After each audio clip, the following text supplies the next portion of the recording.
Hey, Kevin here. Hope you're enjoying the episode. Hey, who are you talking to, Kevin? Listeners of our shows, I also want to let them know that if they're enjoying what we've been doing, they can support us on Patreon.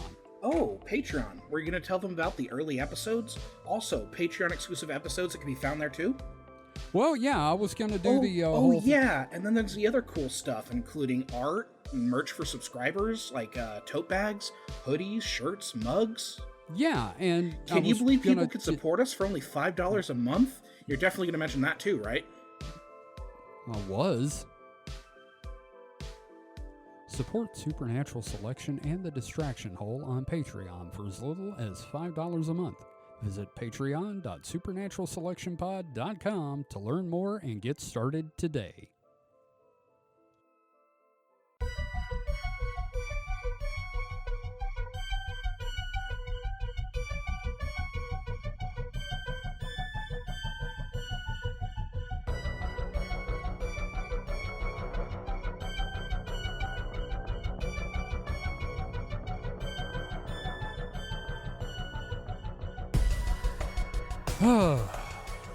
I don't even know if I have any witty banter to start this one with today. Have we ever? Sometimes. I feel like we're all just kind of tired and out of it, so... Yeah. Hello, and welcome to Supernatural Selection. I'm your host, Kevin. With me this week are Mike the Skeptic. Mike, how are you today? I am okay. Are you now? Yeah. You're probably the only one here that's okay. Well, you know. Yeah, and, It's the normal amount of, things in my life, so. Yeah. Yours, if you have anything right now, it's more of an ennui. Nothing's going to change my world. Okay, thank you for that. We've got Mr. David Davis. David, how are you today? I'm doing all right. As we stated up at the top, I think all of us are tired to a degree. I've had a very busy 48 hours, but, I'm here. I'm getting ready to talk about stuff with you guys. I'm good. Yeah. So, up top, quick reminder, the YouTube channel is going strong. It is updating every time we have an episode go up. I don't have to make the videos anymore. It just YouTube pulls them and makes them. So if you get your podcast from YouTube, head there. It is just look for Supernatural Selection Podcast on the YouTube thing. We're getting, it's not like an amazing number of views, but like we got several videos with like 80 views, which is not like a lot, but it's a lot for us. Yeah. So that's neat. Yeah. So, like David said, he's going to be talking about some stuff, and we are getting to part 2 of something. David, tell us about it. Yep. So, a couple months ago, I got into the first part of the Possessions at Loudun. Yeah, the one that didn't have the nuns in it. Yeah, this one has the nuns in it. Does it have the sexy in it? I mean, we'll get to the trope, but ultimately what happens is a lot of decidedly unsexy things here. Damn it. Yeah. Mike, are you as disappointed as I am? I devastated. Like, I have some good movie recommendations for you guys, at least. Okay. Ooh. Yeah. I like where this is going. But, I'm super excited. Like, I could have, like any topic that I tackle, I could have done like 3 episodes. I'm only doing 2 here. I have a little bit of like that kind of Animal House ending. Like, here's where everybody else ended up at the end. But Louis starts playing. Exactly. In my movie version of this, yes. Okay. So, from last time, just a refresher because it's been a couple of months. Apology for the delay. Had a lot happen in my life. Good things ultimately, but like obviously awesome. I got like distracted, right? So here we are. So just a refresher from last time we left this topic. We had a confluence of fuckery going on. That sounds like a supervillain group. Right? The confluence of fuckery. So we're in the middle of France's like 17th century period of violent religious conflicts between Catholics and Huguenots.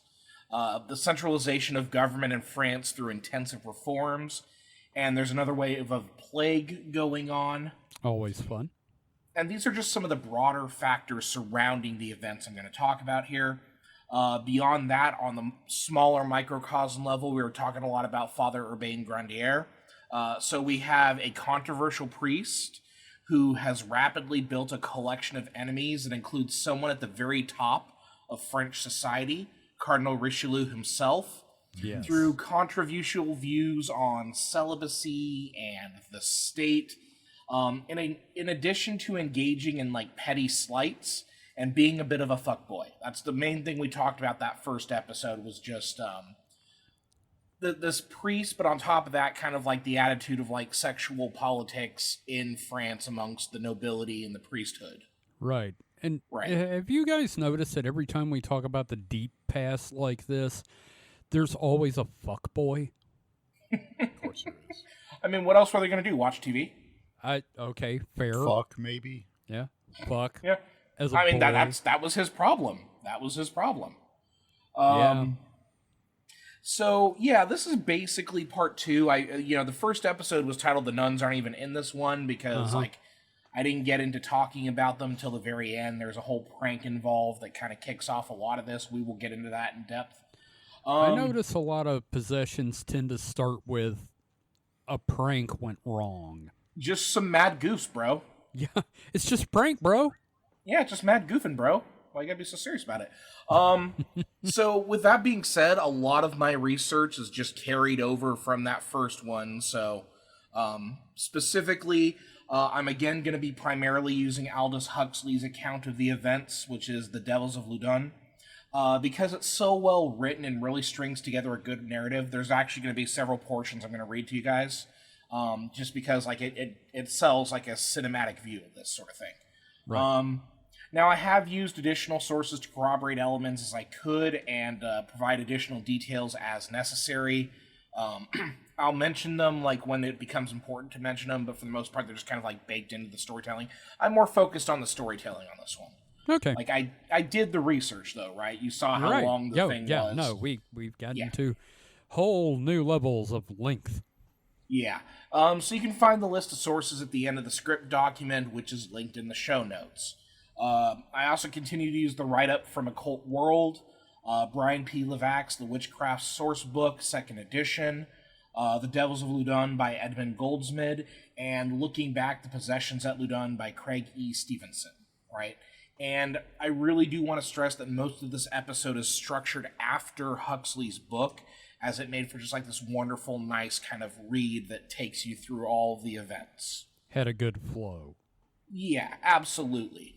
Speaking of flow, let's talk about nun juices. God damn it. Nun juices. So part of the reason like I started this series was because, there's the kind of trope of like the sexy nun and the nunsploitation genre. I'm sure we've all seen our share of like 1970s softcore nun films. No idea what you're talking about. Never Exactly. seen it before. No, the Catholic anthrax scene from Monty Python does not live rent-free in my head. Bathing and dressing and undressing. Spanking. So there's a whole lot of like reason why that exists. Like some of it like just makes sense why that exists, but there is a whole socio-political history involved with that. But another big thing is like in the 70s, this was a genre, right? Right. So part of the pitch for this series that I was talking about was the idea of like the sexy nun, a kind of pop cultural trope from the 70s softcore, pornographic and grindhouse culture. On the one hand, you have the sapphic and BDSM appeal that's pretty blatant. Right. On the other hand, you have this like juxtaposition of the cloistered and pure woman of faith rendered as an object of lust. What could be going on beneath those habits, right? Everybody's dying to know. Yeah. Okay. Does anybody need a cold shower yet? I'll be in my bunk. Okay. On the other hand, The genre itself is a campy joke with some inherent social commentary about the roles of outsider women in history. Like, it's all very much a campy kind of thing, right? Right. A lot of that genre, however, is the result of the spread of stories like the Possessions at Loudun and other religious hysterias and monasteries where, the salaciousness is the primary reason for the story sticking around and morphing into this kind of like nunsploitation genre with movies like Behind Covenant Walls, The Devils, and Sister Emmanuel. All right. Anybody writing those down? I can get you. There's a website. I think it's like nunsploitation.com. Jesus fuck, that's where a real it's thing? a dude. It's a dude who's like blogging about all these films. Fuck. Okay. And I could probably name a couple other. I think another one I can think of that I've seen is Reform Schoolgirls. So again, it's a genre. Like okay. So here's the thing. I subscribe to not even subscribe. I get like free Roku apps of like cheap grindhouse films where it's just like right. whatever we can get the fucking rights to, we're gonna put on this streaming service, right? Oh yeah, no, I get you. So it's all like kung fu, nunsploitation, and cheap slasher shit, right? So, that's my media diet when I go to bed. So local channels on a Sunday afternoon. Gotcha. I mean, not even local channels, because these are like the uncensored things, right? Oh wow. Yeah, no, and they're completely free. They're great. The grindhouse channels, right? Right. If you love like 70s and 80s like sleaze and violence and shit like that. I was watching a kung fu movie last night, for example. So, awesome. So here's the thing. The 70s were centuries removed from the reality of these situations, or maybe more accurately, like the unreality of these infamous nun possession cases that dovetailed into the witch trial period of Europe. Suffice it to say, there are a lot of witchploitation films in the same style. It's an easy pitch, right? Sexualized women are being persecuted for not fitting in with their perceived social role, and their punishment is the sexual outlet. A whip or a stake is as good as a penis in such cases, right? Right. Okay. But what about the sexy women's prison movies, David? What about those? I mean, what is a monastery but a prison, just more religious? You mean a nunnery? Yeah. Oh, monastery, nunnery, they can be a little interchangeable, some of the terms. I thought monasteries were strictly I thought that too. monks. I thought that too, but it turns out it's not. Yep. Yeah. But yeah, speaking of the prison films, those are also all over those free grindhouse streaming apps. I fucking bet they are. And before a lot of them shot in the Philippines. Wow. That's Yep. weird. Yeah, I mean, it's super cheap.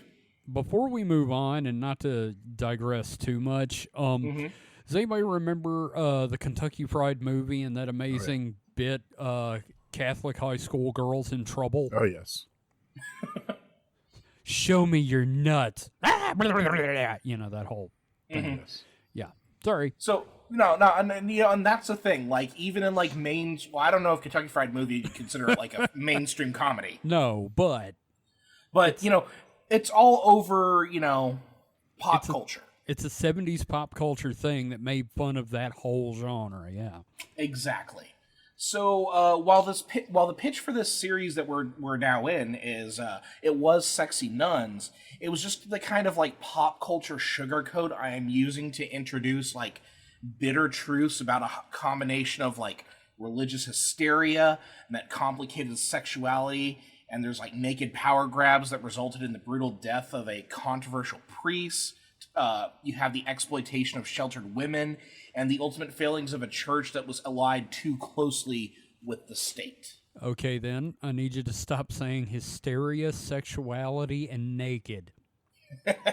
Like, the word of the day is going to be hysteria. It comes up a lot. And sexuality. That true. That too. But, like, hysteria, I think I end up using this one quite a bit. Yeah. And given the topic, yeah. Absolutely. So, before we get into, like, the core situation here, let's talk a little bit about, like, what the lives were like for nuns. We spent some time talking about, like, royalty, nobility, priest last time. But let's talk about the nuns specifically. Yeah. So, This specifically dealing with like the 17th century. There might be some bleed over into like the 16th century here. Right. Can you tell everyone the title of this next section real quick? Sisterhood of Misery. I love that Leonard Cohen song. Yeah, I've got some. I don't think we've mentioned the name of the episode itself, which I thought I was very proud of. Yes, Sister Acting Out. Yeah, I've got some fun ones in here. I tend to script based on like section headers, right? Oh, yeah. That's just my process, and you can tell that very clearly from here. Anyway, I'm just going to pull some information here from a seminar write-up titled Taking the Veil, Catholic Nuns in 17th Century Early Modern England by Lawrence Lux Sterrett. Also of help was Floating Cloisters and Heroic Women, the French Ursuline Missionaries from 1639 to 1744 by Heidi Kellerlap, PhD, from the University of California, San Diego. So there is a mission as understood by the nuns, and it's like the likely thing that we understand like the nuns were up to. But as we've established earlier with the tropes of nunnery and fiction, there's the more scandalized perception of their daily lives. Right. So what do you know, Kevin? Well, I did some reading and the funny thing is I grew up down the road from a monastery, a Carmelite monastery. Mm-hmm. Like most of my life, and didn't realize it till after I moved. So that's kind of funny. But first off, nuns were responsible for recruitment, obviously, into their orders. But they were recruited for a lot of reasons. Nunneries were sort of collections of outcasts, from what I've gathered. Be full of widows, the disabled, prostitutes who were attempted to be reformed, women from families that just couldn't find anyone to marry them off to. Mm-hmm. Like, let's say you had 20 daughters and you could conceivably marry off like 4 of them. Well, guess what? You've got nuns. Mm-hmm. Nunneries were also the only place a woman could get an education of any real value. So there were a lot of young women and girls there that never actually entered the church. They were just there for an education. I thought that was kind of fascinating. Now, the nuns were required to take vows of celibacy, poverty, and obedience, if they entered the church. So right, which makes sense with a lot of people who enter these religious orders. Right, because if there's one thing we know, the clergy never has sex ever. So, anyway, the life of a nun was pretty similar to the life of a monk. They spent part of their time attending services every day, which, interesting fact, a nun or monk is not clergy. Did you know that? Mm. They're actually, they can't actually perform services. Yeah, that's actually a major part of what we'll be talking about. They have to recruit someone to come in. Right. So anyway, please continue. Yeah, no, I just didn't realize that. So a priest would be brought in from the outside or kept on site for that purpose. A related thing they were required to do was pray for those in the outside world. Mostly they Mostly they prayed for the gentry that donated the money that allowed them the autonomy to pray for the gentry. Mm-hmm. Yeah. So the nuns were required to copy and illustrate manuscripts, keep records, tend crops like, say, grapes, all the fun stuff that you typically see monks do in illustration and film. And on top of this, though, they were also known for their work in textiles. I did not know that. And since they were producing more useful products more quickly, nuns were actually a much more common sight outside in the world than monks were. Well, and then also along the lines of the textiles, laundry services. Yes. Yeah. Absolutely. Yeah. And I'm assuming that all this was being done between drunken lesbian orgies. We can assume that, right? Now, you say drunken lesbian orgies, and I'm right there with you. But as I mentioned earlier regarding like nunsploitation, there is this kind of association between nuns and sin, even back here in like the 1700s, that sort of thing. Mm-hmm. Largely due to elements of power exchange and secrecy that tended to rub a lot of people the wrong way. Right. Now, before we go on, Mike, being raised, not really raised Catholic, however you want to put it. I was raised lapsed Catholic. Yeah. Yes. We've talked about it before. Did you have any experience with nuns? I mean, yeah, there were nuns usually in Catholic churches, there's a nun or two. Did they let you, like, take a stick and poke them? No. No? My mom used to tell me stories about how the nuns would, smack her hands with rulers and stuff. Jesus. Because she went to a Catholic school. Wow. Didn't your uncle? Yeah. Yeah, my uncle also went to Catholic schools here. Yeah. My mom went to Catholic schools in Louisiana. Which is worse. Yeah. Yeah. Okay. I was just curious if you had any personal experiences with nuns. I mean, before not we got really. going. Never really. Like I said, I was lapsed Catholic, so I went to church. So you're in Twice a year? Less than that. In all of my like childhood years, probably went to church less than a dozen times. Okay. So less than once a year on average. Usually, if we were visiting relatives, like out of state, like Gotcha. here, like basically if we came up to Mississippi and visited relatives and Okay. for a holiday. Cool. That's fair. All right. So Cool.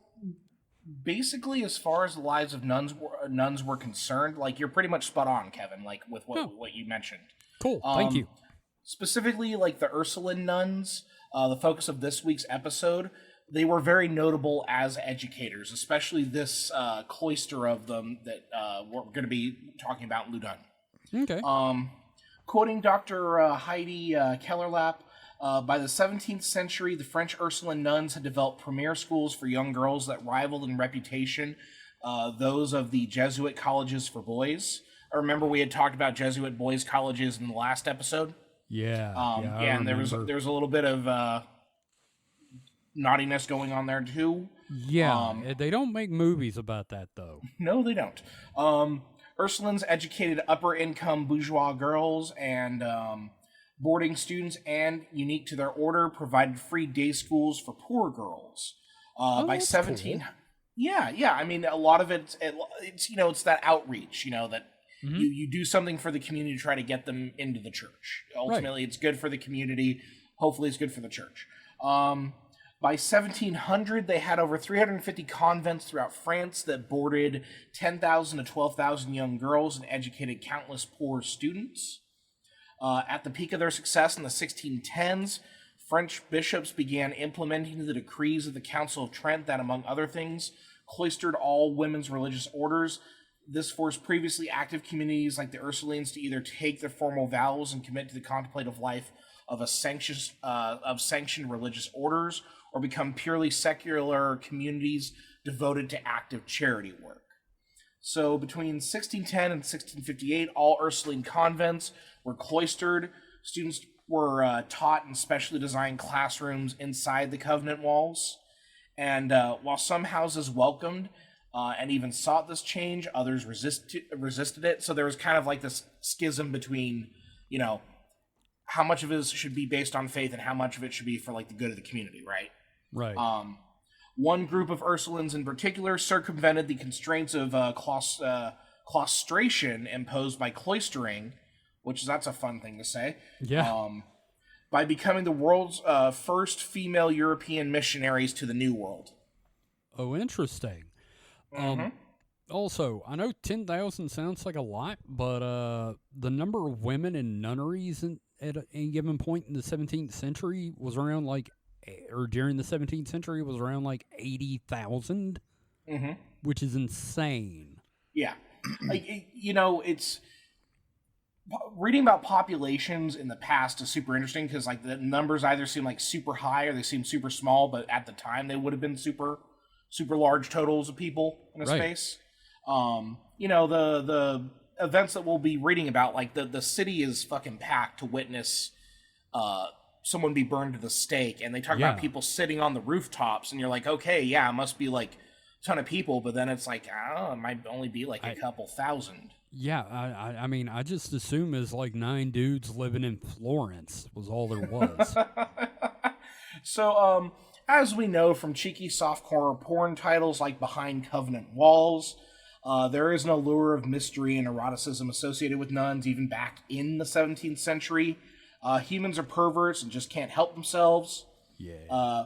Protestants, for example, thought of Catholics as being super sketchy, given that the women would be cloistered off and under the supervision of men. As we established last time, there was a huge Protestant versus Catholic beef in France at the time, but it was also like all over Europe as well. You know, I mentioned one of the sources was talking about England, for example. Oh, yeah. And specifically, I think you got a little bit of a shock when you looked at one of those articles, because what was the first thing you saw on that page? Oh, yeah, no, it was a picture of a monk and a priest just railing 2 nuns. Yes, and that was like a pamphlet, Yeah. a quadfold that was like passed out and shit like that, right? Yeah, Mike, this was like woodcutting porn. Oh wow. Yeah, this was like a woodcutting of nuns getting railed. It was, I was kind of, my mind was blown, honestly. Like, Yeah. you know there was porn back then, but like it took so much more work. Exactly. It's like you savored it more. Yeah, I know. Wow. It's like, sorry, go ahead, Mike. I was gonna say it makes that penthouse copy of Penthouse Found in the Woods seem pedestrian and run of the mill by comparison. Well, that's woods porn. This was literal wood porn. Well, yeah, but I'm just saying, when yeah, look, when we were first coming into the internet, poor choice of words, and we had dial up. Every picture was like a treasure, right? Even if it turned out to suck, you were like, well, it took me 5 minutes to download it. Yep. Well, I'm doing this. So imagine if it took you like 20 hours of wood carving to, make a block print. Yep. It's, well, I'm horny. Better set a day aside. Bring me the ink, boy. Christ. So the smut pressery. Oh God, the smut presser. That is a thing. you would go to the smuttery to go grab it from the smut presser. Bibles by day, smut by night. Oh man, Gutenberg was a kinky guy. Oh, this is amazing. So, from Lawrence Luxsterrett's write-up, quote, moreover, because the Council of Trent had dropped its strict enclosure to cut off nuns from the outside world and male supervision of the religious houses of women, Protestants' distrust of Catholics grew even more as they saw convents as secret places where the Catholic clergy was performing profane acts. From that point of view, convents would be compared to brothels. Quote, nuns and prostitutes wore special clothes, eschewed matrimony, and inhabited separate institutional spaces. Since the naughty nun became a trope in the rhetorical Protestant discourse, the supposedly immoral Catholic cloisters provided empirical proof for their doctrinal allegations. Yeah, so we can't see even what they're back doing. then, You're keeping all the women for yourselves. So some Protestant hands you like a sheet of vellum that has 2 nuns getting railed by a priest and a monk, and it's like, that's what they're doing in there. Yeah, You know that, guys, right? Guys, Yep. it's Schrodinger's sex. It is either happening or not happening until observed. So I think it was really happening in their minds. Right? Well, there is some of that going on. Yeah. Inevitably, humans are humans, right? Oh yeah. But so this is the imagery that's been going on for centuries now. Right. At this point that we're talking about. So we inevitably get pornography during the 17th century as well, with body publications such as Venus in the Cloister, or The Nun in Her Smock in 1683, or The History of the Whores and Whoredoms of the Pope's Cardinals and Clergy of Rome, discovered by a conclave of ladies convened for the election of a new pope in 1630. Good God. and like I said, I mean, I was just shocked at how quickly I looked up Life of Nuns, 17th century. Here's some banging. Right. Like that's the first thing that comes up. Mm-hmm. And these are like those titles are specifically like supposed to be salacious, right? It's supposed to be the 17th century form of pornography. Man. But even just in general fiction, it was still a theme. Yeah.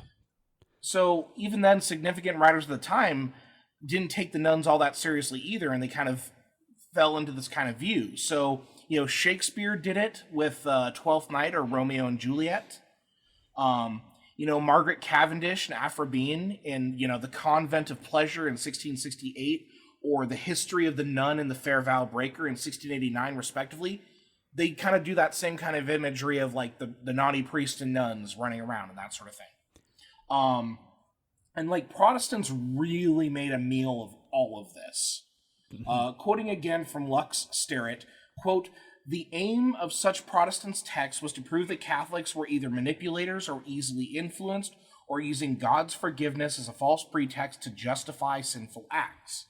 Edmund Curl, a publisher of the second English edition of Venus in the Cloister, summarizes it as to lay open the abuses and corruptions of the Church of Rome. Though the actions described in such texts may have existed to some extent, they happen to a degree far inferior to the one that is told in such literature. So it's no wonder that the possessions of at Loudun exploded in such a manner. Like it took France by storm. There is this powder keg of political and religious tension, the interpersonal dynamics of a controversial priest, obsession with the imagery and lifestyle of nuns, all with this huge heaping dollop of being like the public being bored and horny. They needed hentai. I think that would have solved a lot of problems. Like, and I don't even mean your anime waifu. They could have just like imported the weird ass tentacle drawings from Japan of this era. Yeah. No, that's exactly it. You've seen The Fisherman and His Wife, that famous painting. Oh, yes. Yes, absolutely. Which, funny, it's the same artist who did that famous painting of that wave. Oh, God. Yeah, well... Yeah, it's the same artist. I forget his name. Yep, long tradition of classical artists doing pornography on the side. Yep. Look at... It was like DeviantArt. So, as for the convent that is the focus of the trial of Urbain Grandier, quote, "The House of the Ursuline Nuns, which was established at Loudun in 1626, was neither better nor worse than average. Most of the 17 nuns were your noble women who had embraced monastic life, not out of any overmastering desire to follow the evangelical counsel and to achieve Christian effect, but because there was not enough money at home to provide them with dowries commensurate with their birth and acceptable to suitors of corresponding rank." So these were the daughters who could not be married off. Right. Okay. Right. Hear me out. I've got this idea for a reality show. Okay, it's basically this. I may need to workshop this. It's basically just stick a bunch of women in a nunnery and then see if you can marry them off. Okay, I'm sorry. I thought I had a better idea. We can work on it. Well, I mean, the problem is once you put that show into production, a priest gets burned alive. In today's modern age, go Absolutely. for it. Absolutely. So we are so close to people just being burned at the stake again. Oh yeah. Yeah. I find it funny, you describing that. I was like, that's basically The Bachelor, but it's for nuns. Nuns. It's the spinster. Well, there's God. Well, here's the thing with The Bachelor. There's a sense of hope in the sense that like there's going to be a pairing at the end. Here, there's no guarantee anyone's ever going to marry them because they are literally cast off because there is not the money to cover their dowries. They're not going to be making enough money in, the cloister. So their fathers weren't prosperous enough to say, here's some money to take my child. Exactly. Take my daughter. I don't want to. I'll give you a goat. I'll take your daughter then. So, the circumstances at the convent weren't great, but they're not necessarily worse than some of the instances of convent life that we discussed earlier. In the case of the property at Loudun, the building was said to be notoriously haunted. Which, goddamn. Not just haunted, notorious. Notoriously. Right? Oh my No, God. like that's a hell of a descriptor, right? I think in today's parlance, it would be haunted as fuck. Exactly. So number one, the building was notoriously haunted. I just had to read that again. And the sisters were largely poor. With Aldous Huxley, again, here's where I'm switching to Aldous Huxley a lot. If I'm quoting, it's probably going to be him unless I say otherwise. Right. With Huxley writing that there was no furniture at this time when they started, leading to many of the nuns sleeping on the floor, usually on like straw mattresses. Eventually, locals realized that for a modest fee, local girls could be instructed in courtly manners and proper French by one of the sisters, who was the second cousin once removed of Cardinal Richelieu.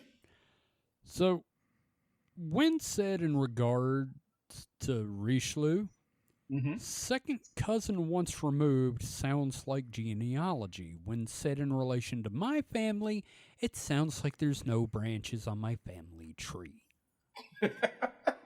Just saying context. But, as we're seeing here, the sisters being like a source of education for the community.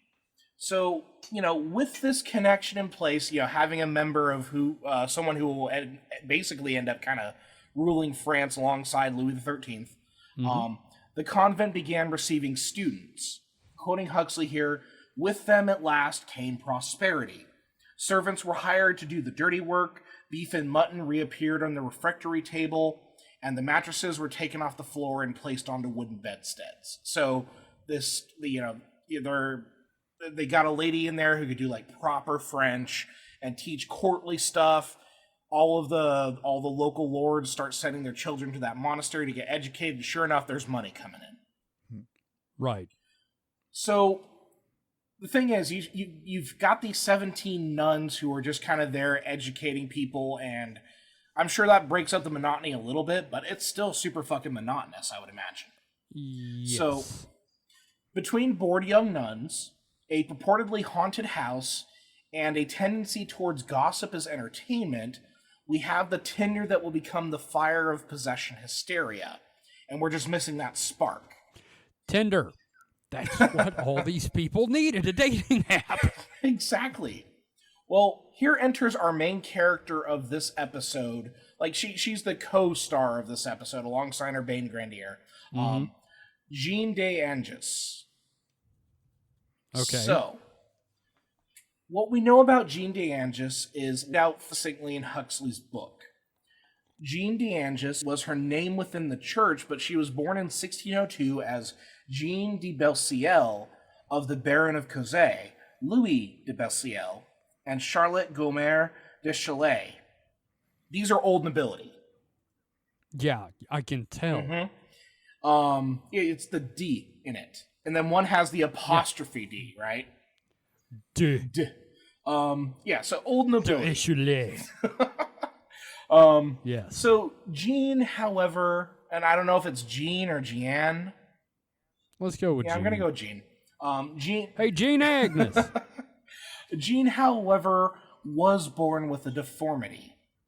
Quoting Huxley here, quote, her face rather pretty, but her body diminutive almost to dwarfishness, slightly deformed, presumably by a tubercular affection of the bones. Most depictions in media kind of give her a hump. Oh, no. That's kind of how she's described in some other texts and everything like that. So, probably like, kind of short, maybe hunched over and that sort of thing. And I think sometimes her features get exaggerated for whatever reason. Is anybody else suddenly picturing Marty Feldman from Young Frankenstein? Or is that just me? All right. What hump? What hump? Yeah. Man, if someone did a comedy version of this with Matt Berry, you would have to have that hump gag where it keeps switching. Oh, yeah. Definitely. All right. So her educational background was about average, but she was notably natively intelligent. Right, so her education was standard for the time, but she was very clever.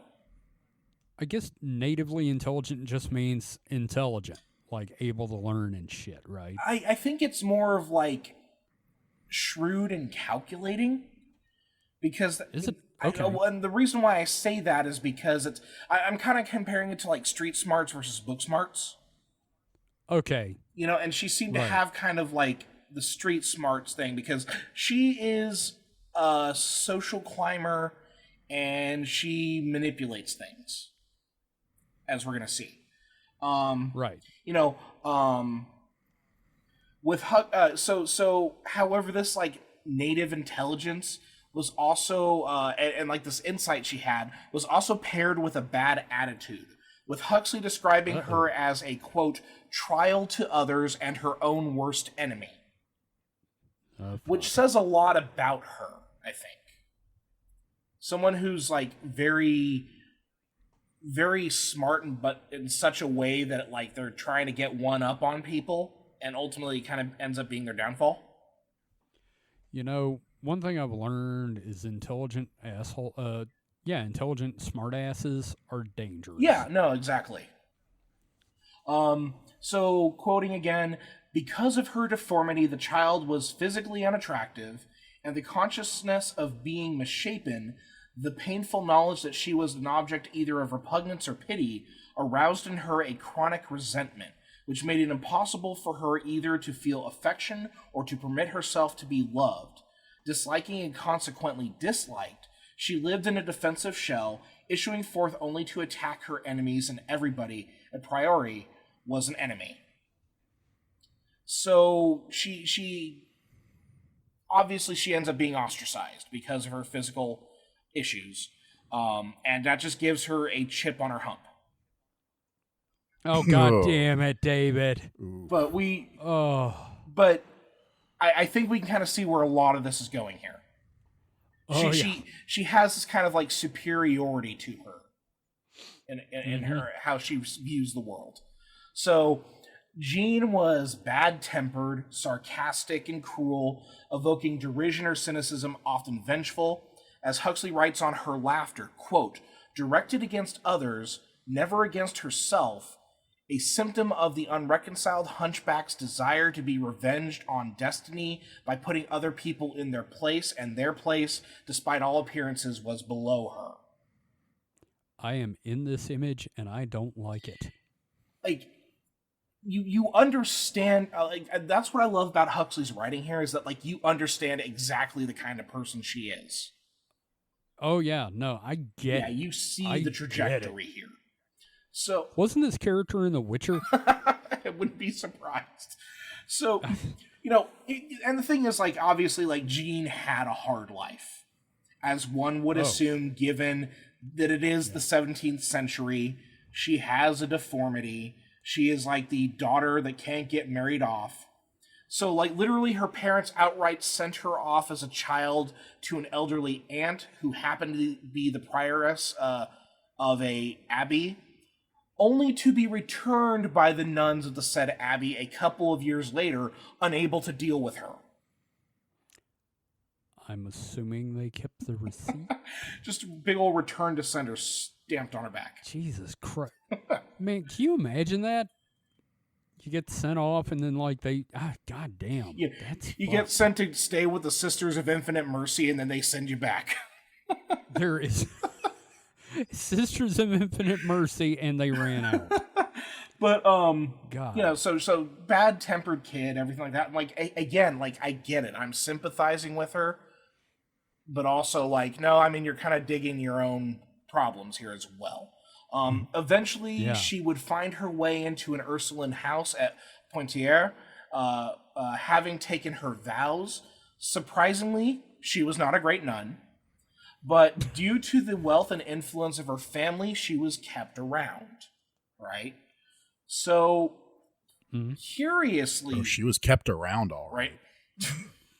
Curiously, she became a model nun after she arrived in Loudun. So much so that the retiring prioress suggested her as her successor. So what the fuck happens? Head injury? Let's take it from Jean herself in her writings about 15 years later after the events of all of this insane bullshit. Spoiler, she survives. Right? Quote, I took great care to make myself indispensable to those in authority. and since there were but few nuns, the superior was obliged to assign me all the offices of the community.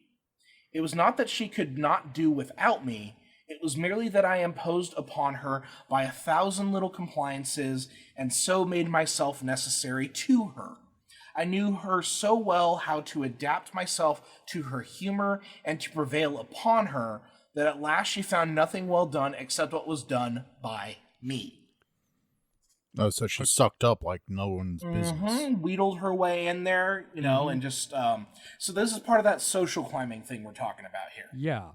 Now, does anybody else remember David Spade's character from Coneheads? Not really. Fuck. The little kiss up character Yes. that he played? Yeah. Okay. I think you just described that. That is literally exactly it. Okay. Perfect. But like, and I also appreciate that, like, in her autobiography here that she's doing, she's saying like, "Oh yeah, it was a total fucking kiss up." Yeah. Like, well, it's a suck up to get where I wanted I to don't be. see any like shame in how she's approaching that. It's a valid social climbing technique. Yeah. So, as we can see here, there's an obsequiousness to her character that relays a kind of insightful intelligence from her childhood. She recognized someone in power. She's very much a social engineer here. She would devote herself to service and scripture, not for any particular love of God or pursuit of knowledge beyond what she could leverage to improve her station and feel superior to others in her order.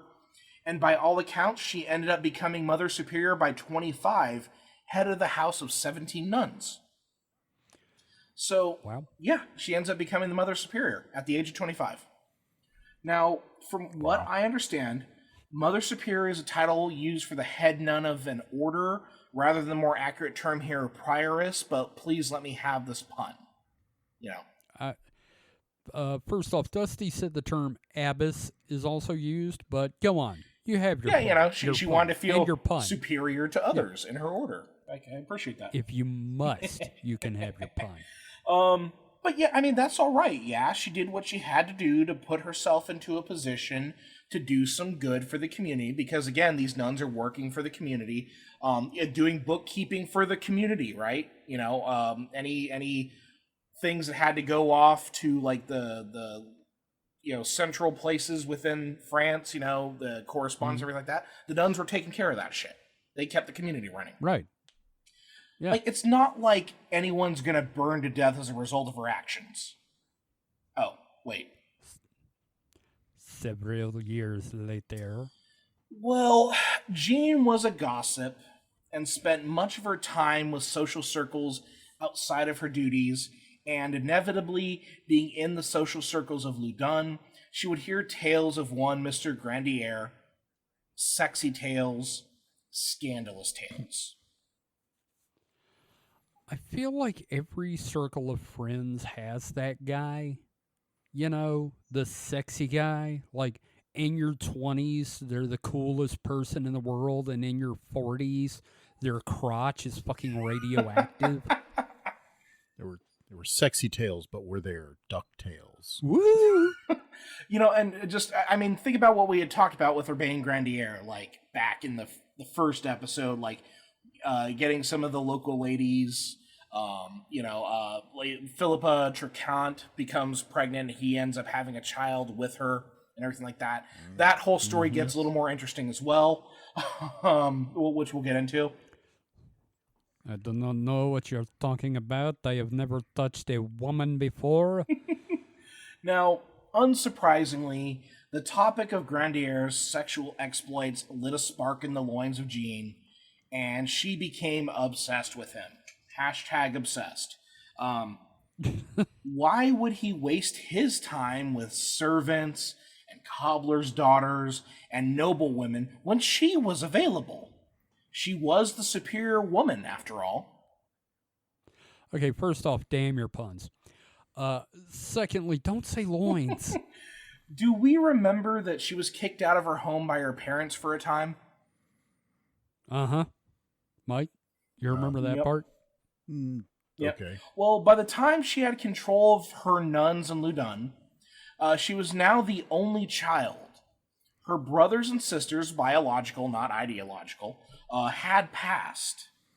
Her parents begged her to return and get married to continue the family line. Jean refused. She wasn't a particular fan of her life as a nun, even with her authority, but it was still just like better than what she had offered as an alternative to come in back into the family and get married off and everything like that. At least it was some sort of role, some sort of status, right? Yeah. She was also a fan of what she heard about Grandier, however. I'm just going to throw this out there. I really kind of wish Mel Brooks had done a movie about this in the 70s. Harvey Korman is Urbain Grandier. Oh my God, yes. Madeline Kahn as Jean. Man, that'd be... No, Cloris Leachman. Oh God. With the hump. Yes. Oh man, this is great. Okay, anyway. oh man, can we get AI to make that or... The problem that Jean faced was that there was no opportunity for her to meet with the subject of her desires. Between his scandals, lawsuits, and numerous other affairs, there was no reason to venture to the convent for Grandier. Like, there's no reason for him to go there. Yeah. Right? As Huxley writes, month succeeded month, year followed year, and the prioress had still found no occasion for the deployment of those irresistible eyes of hers. So far as she was concerned, Grandier remained merely a name, but a name of power, a name that conjured up unavowable fantasies, spirits familiar and unclean, a demon of curiosity, and an incubus of concupiscence. So, horny priest meet horny nun. Okay, Grandier was just Catholic Aleister Crowley. There, I said it. Deal with it. So, women in Loudun, as we had mentioned last time, had become obsessed with Grandier. During the trial ahead, one woman claimed that, quote, she was seized with a violent love for him, which began with a little thrill in all her members. Wow. Another claimed that she saw him in the street and was overcome by, quote, an extraordinary passion. A third woman claimed she saw him entering the church and she, quote, felt exceedingly great emotions together with impulses such that she would have liked to have slept with him there and then. Popular guy to a certain group. Now these were also married women who, by all accounts, were pretty goddamn virtuous as well. Okay, Mike, David, please correct my use of terminology here if I've got it wrong, but he may have actually been made out of Riz. Well, he was accused of being a sorcerer, so does that make him a wizard? I think I know what our next characters are going to be in Spooky Dice Bag. Oh man, we should do a wizard shirt. I don't know about the Riz, but definitely sound like he was throwing around some anyway. Yeah. That's a good one. That's a good one. That took a second. Oh God, Mike, you could play with us. You could be a jizzard. Oh God, I already did Bukkake Ninja once. Yes, but now it's Bukkake Wizard. He doesn't really cast spells. Oh, he casts. Anyway. So, now consider Jean's unique social circumstances, social engineering tendencies, superiority complex, and we can see this obsession begin to crystallize into something like horrible. So, within the barred windows of the convent, she was overtaken with a lustful obsession to the detriment of her health. By 1629, she had a complete fucking breakdown, including a, quote, derangement of the stomach which rendered her so weak that it was with all difficulty that she could walk. Y'all ever been so horny you can't walk? I mean, in high school, sometimes I had to have the books in front of my crotch. We all did that, but y'all ever been so horny you shit yourself? I think we have a new Jeff Foxworthy bit here. But I think with that, we could probably take a break here.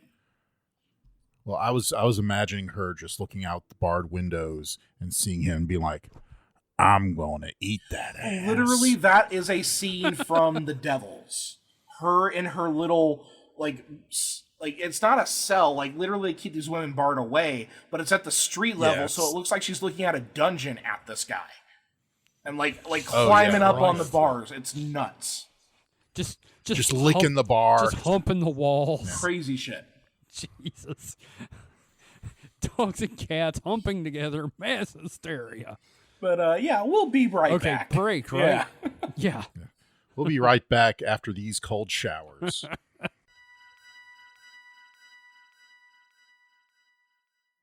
Hey man, what's got you off in your phone there? Oh, just going through all the funny Mothman memes and supernatural shit posts I've been wanting to share. I just don't know where to put the posts yet. Don't you know about the Supernatural Selection Discord? We have a Discord? Yeah, for years, dude. Where have you been? Can people chat with the hosts and get previews of upcoming episodes and generally post funny shit as much as they want with other listeners? I mean, if that's your bag. I mean, personally, I wouldn't do that, but there are even live streaming events for the shows there, too. You've been in a few. How do you not know this stuff? It must have been my doppelganger. How do I get into the Discord? It's easy. Just visit discord.supernaturalselectionpod.com. Now say that 3 times fast.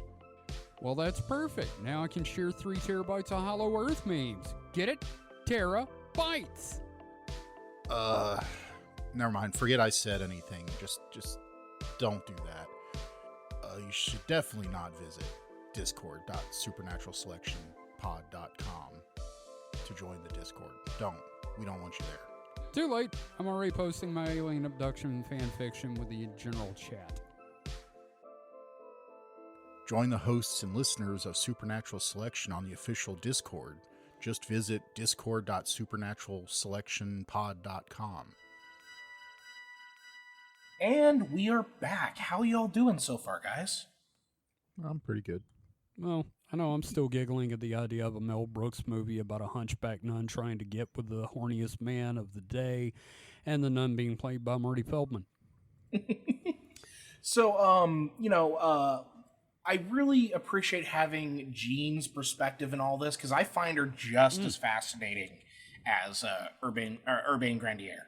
I agree. Both super interesting individuals who are basically kind of exploited and ruined by society, which we'll get into. I do want to proclaim a warning from here on out in the episode. Shit's going to get real dark real fast. We're talking sexual assault, torture, not pleasant stuff. So if you kind of have a weak stomach, I guess be prepared. I'm being honest. Yeah, maybe go listen to All Them Aliens or something. There you go. So 5 years into Jean's reign of horny terror, the director of the convent, one Canon Mousant, had died. Jean went to work immediately. This is her chance, right?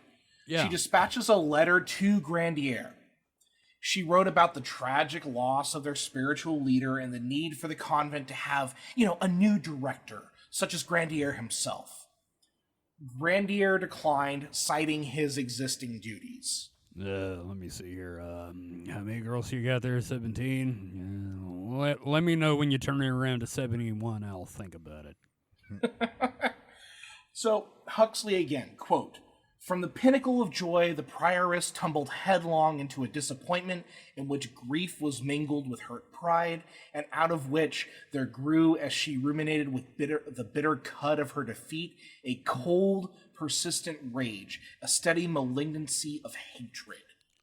She did not take this well. I have never chewed the cud of defeat.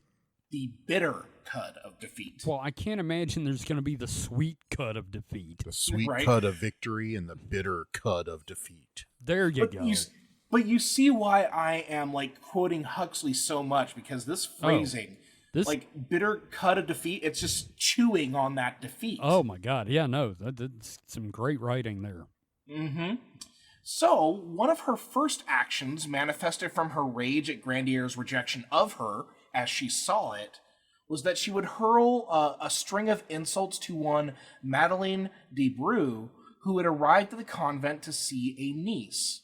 Jean, upon seeing who she was, slung shrill insults at her. Whore, strumpet, debaucher of priest, committer of the ultimate sacrilege. So Madeleine de Bru was one of Grandier's, I guess you would say, conquests. Oh.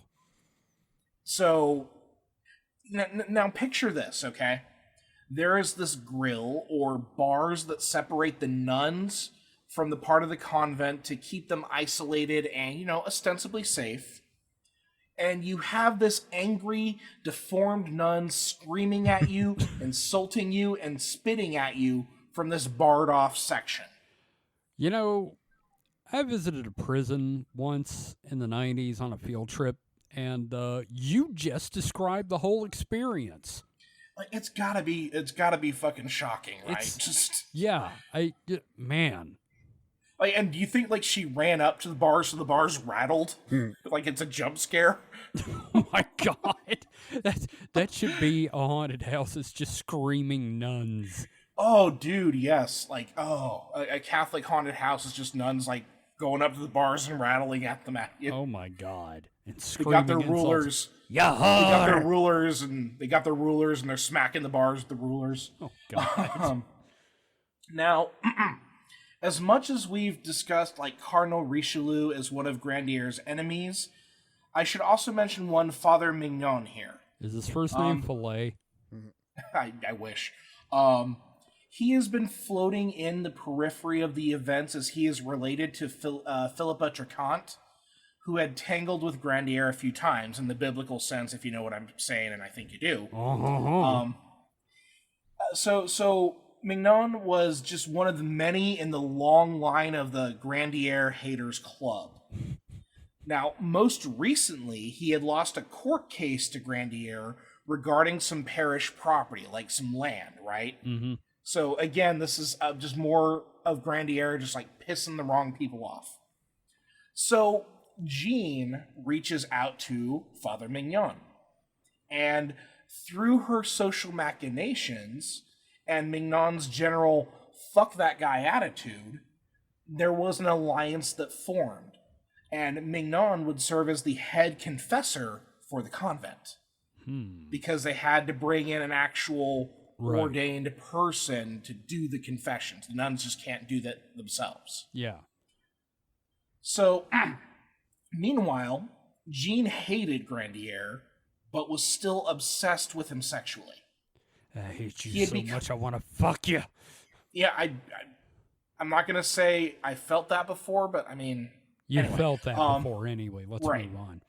He had become a kind of incubus to her, wrapped up in her complex feelings. So lust demon Grandier would speak terribly wicked things to her and touch her in all manner of not-so-priestly ways and press her to give up her vows. She starts hallucinating this shit, dreaming this shit, right? I have never been so horny I imagined someone sitting there just doing that.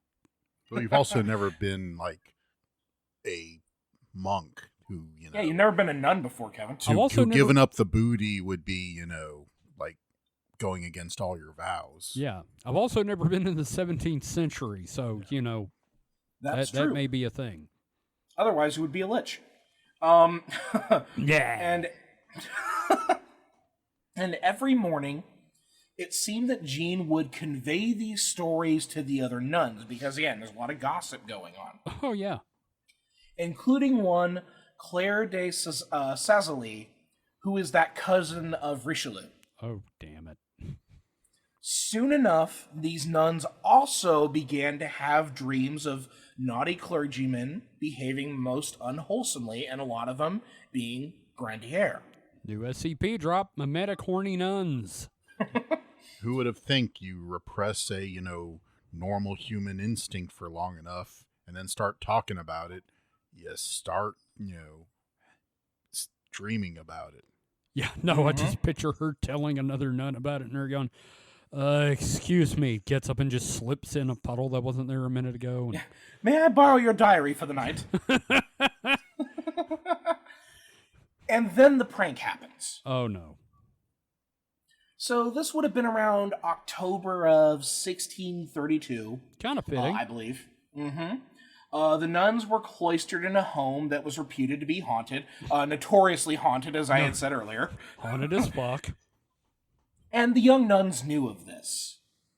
So they decided to play a prank by using bed sheets to stage a series of ghostly encounters just following the death of Mousant. And this went on for a few weeks. So Father Mignon, who had stepped in to be the confessor of the nuns, he knew all of this was a prank. He knew that this was just nuns having a mad goof 'em up. Sorry. But he also knew of the nature of the fantasies the nuns were having because they confessed them to him as he was their confessor. Yeah, and Suddenly, I'm sure he never thought about that constantly. Right? And like the Grinch suddenly having a terrible, wicked, awful idea, suddenly a wicked scheme begins to form. He urged the pranksters not to reveal what they have done, and this supernatural hysteria could be leveraged. For those who believed these ghostly encounters, Mignon hit them with the maybe it's demons angle. And he would tell the Mother Superior and the nuns that they were having these sexy priest fantasies, that these visitations were demonic as well. Demons under the bedsheet? No, it is the bedsheet. And soon enough, Mignon would gather enough, would keep members, he would gather these members of the Fuck Grandier Committee to a country house where they would discuss their plans to wreak their vengeance against Grandier. So he assembled the Legion of Doom. Is that what you're saying? Okay. Huxley again, quote, "The conspirators parted in the highest of spirits. This time they all felt they had him on toast." That like avocado. Exactly. priestly This is- avocado. This is a literal fucking conspiracy Yes, it is set becoming against this man. Gentlemen, And the sex, lengths that they are going non-conspiracy. here. gentlemen, how can we defeat horny Superman? with horny nuns. Yes. So, here's the thing. This guy has enemies going all the way to the fucking top. Well, yeah.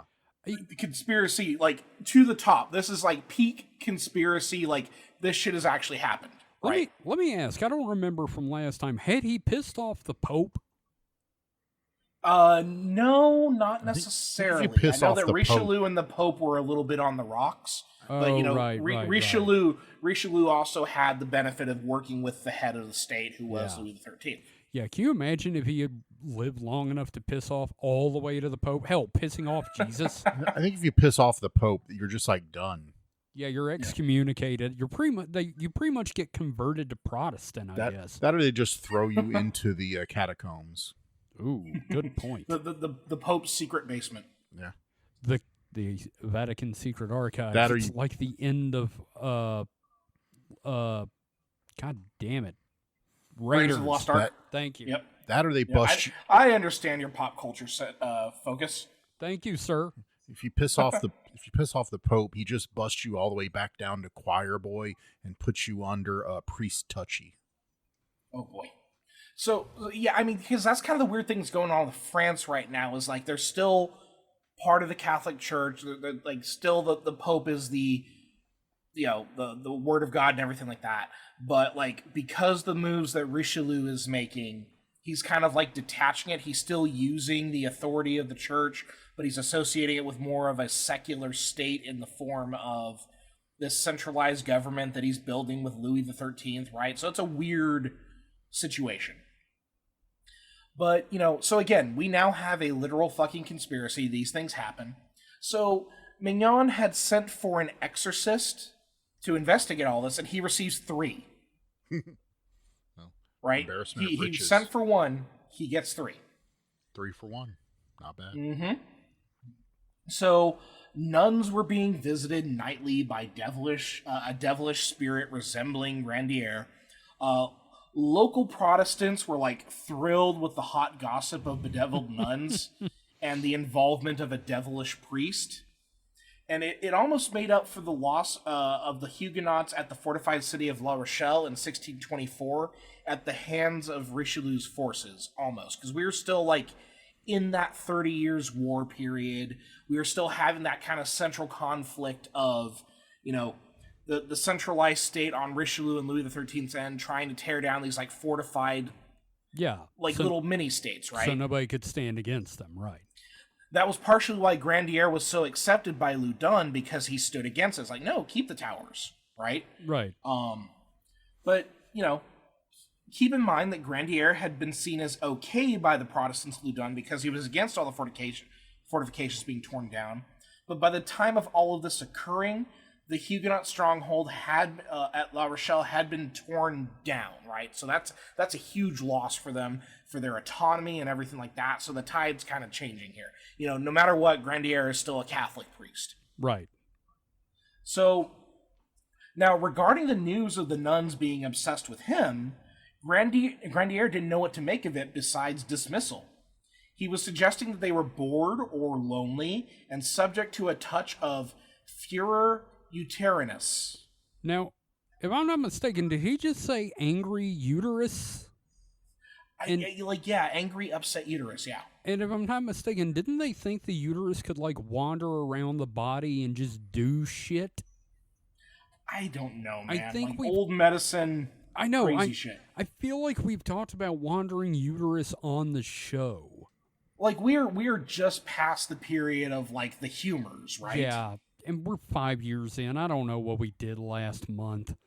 Right. And then, like, just crazy shit. Yeah. So, as for the exorcisms, I'm calling them the Committee Against Grandier. They made a meal of these exorcisms, calling in for reinforcements, right? On toast. The people conducting these exorcisms were characters in their own right. One, Pierre Rangier, curé of Venir, worked as a spy for Richelieu and as a secret agent. Okay. The other, Monsieur Barre, curé of Saint-Jacques, had quite the zeal for hunting devilry and had terrorized the town of Chinon. As Huxley describes him, quote, "He saw the print of cloven hooves in everything. He recognized Satan's work in all the odd, all the disastrous, all the too pleasurable events of human life, enjoying nothing so much as a good tussle with Belial or Beelzebub. He was forever fabricating and exorcising demoniacs. Thanks to his efforts, Chinon was full of raving girls, bewitched cows, husbands unable because of some sorcerer's malignant spells to perform their conjugal duties. In his parish, nobody could complain that life was uninteresting." This sounds shocking and troubling, like what's going on today with the proposed bans on pornography and pretty much everything being a tool of the devil. Mm-hmm. So, you got one guy who's a fucking spy for one of the highest heads of state. Catholic. You got the other guy who, and you got the other guy who's like, this is cursed, that is cursed, right? Yeah. Mike, thoughts so far? Nuns, man. What you gonna do? Things aren't looking great for Grandier, are they? Yeah. Nuns, what you gonna do? Bad nuns. What you gonna do? Oh, man. What you gonna do when you slip off the pew? Ow. But here's the problem. If you want a good scandal, most of these exorcisms were held behind closed doors. Uh-oh. Again, that's part of the whole thing with, the Protestants, like, who knows what those priests are doing to those nuns, right? And you're trying to build that scandal of, like, all these 17 nuns are being seduced by the incubus form of this controversial priest, right? Right. So this in particular was a problem for Barre, who preferred to do his work openly. He's the guy who's obsessed with, like, tumbling with Satan, right? Like, just, getting into fights. Like, exorcisms are his thing. So he threw open the doors of the convent, and people flooded in to see him work. So this normally cloistered off space where people are prevented from interacting with the nuns, it is now suddenly open season, and people can come in here to see him literally torture these nuns. The scene would be comical if it wasn't so fucked up. Beret had induced Mother Jean to convulsions, and then resulting in her shattering 2 of her teeth and burying her legs. Oh no, even worse. He would then move on to other nuns. All the while, spectators watched the show as a collection plate was passed around. This just turned into one of those porno theaters where you plop some quarters in a slot and the window opens and you watch a dancer for like 3 minutes. And it just, again, these people are very bored. You know, this place has been opened up and you hear, oh yeah, no, they're going to be doing some exorcisms today. It's like, I admit, if I lived back then, I would go. And Kevin, the dancer has a fresh wound. Oh, yeah. No, oh, so a local one. Okay. Yeah. Now, by his 3rd day there, Beret had managed to rouse Asmodeus himself, one of the 6 of the 7 higher demons from within the body of Jean d'Angers. So, like, he said, yeah, no, she had, like, 6 major demons in her, and the first one that he was able to pry out was Asmodeus. Now, so, it's like every time you do a past life regression, you were Cleopatra. Everybody was Cleopatra. This dude, everybody had Asmodeus in him, I'm willing to wager. Right? So, you know, here's the thing. Asmodeus, he was a stubborn devil. And the solution to flush him out, and I can't believe I just used that pun, was to induce a holy water enema by Clyster. Jean d'Angers wrote in her autobiography that she remembered little of this event. Small favors, man. Selective amnesia is a hell of a thing. I know. Right? Holy shit. No, As Huxley points but no. Oh, right. God. It would be a holy shit. You blessed my Right. poop. As Huxley points out, during the exorcisms, she was no longer a subject. She was only an object with intense sensations. It was horrible, but it was also wonderful, an outrage, but at the same time, a revelation, and in the literal sense of the word, an ecstasy, a standing outside of of the odious and all too familiar self. Told she was infested with devils, made an object of public focus, and sexually assaulted as treatment, Jean did not believe herself to be possessed. But what did that matter to those who sought to use her to avenge themselves on Grandier? What does it matter to men in power charged to fight corruption while also being susceptible to temptation? Whoop. There goes. There goes the fun. Right out the window. Wave goodbye, guys. Bye. I mean, And keep in mind that this is a public incident. it's a tale as old as time. I hate that. Don't ever say that again about this. So, a lot of what happened during these exorcisms was not recorded in great detail at the time. They were too busy sexually assaulting the nuns. God damn it. It isn't until a couple of years later from one Father Surin, who has a whole other angle to this that I could have done an entire episode on. Oh, Christ. Because he comes in after Grandier's death, and he works very closely with Jean for a while. So it's from one Father Surin that we get a sense of the thoughts and actions of the exorcist and the demoniacs.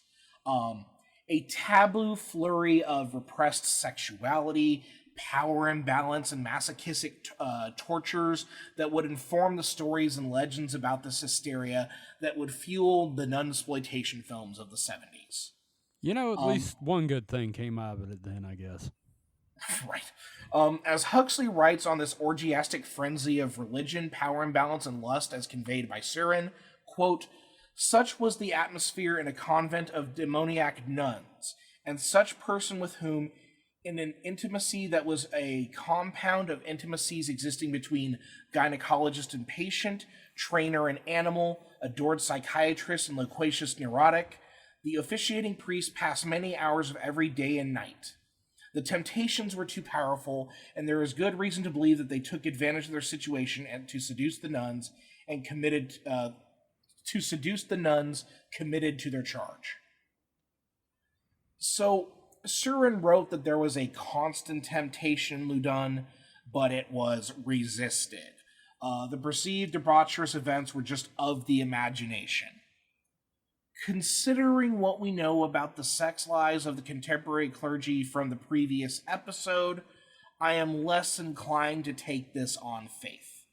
Well, I was going to say, the clergy's the last group I'm going to believe about denying sexual urges and allegations.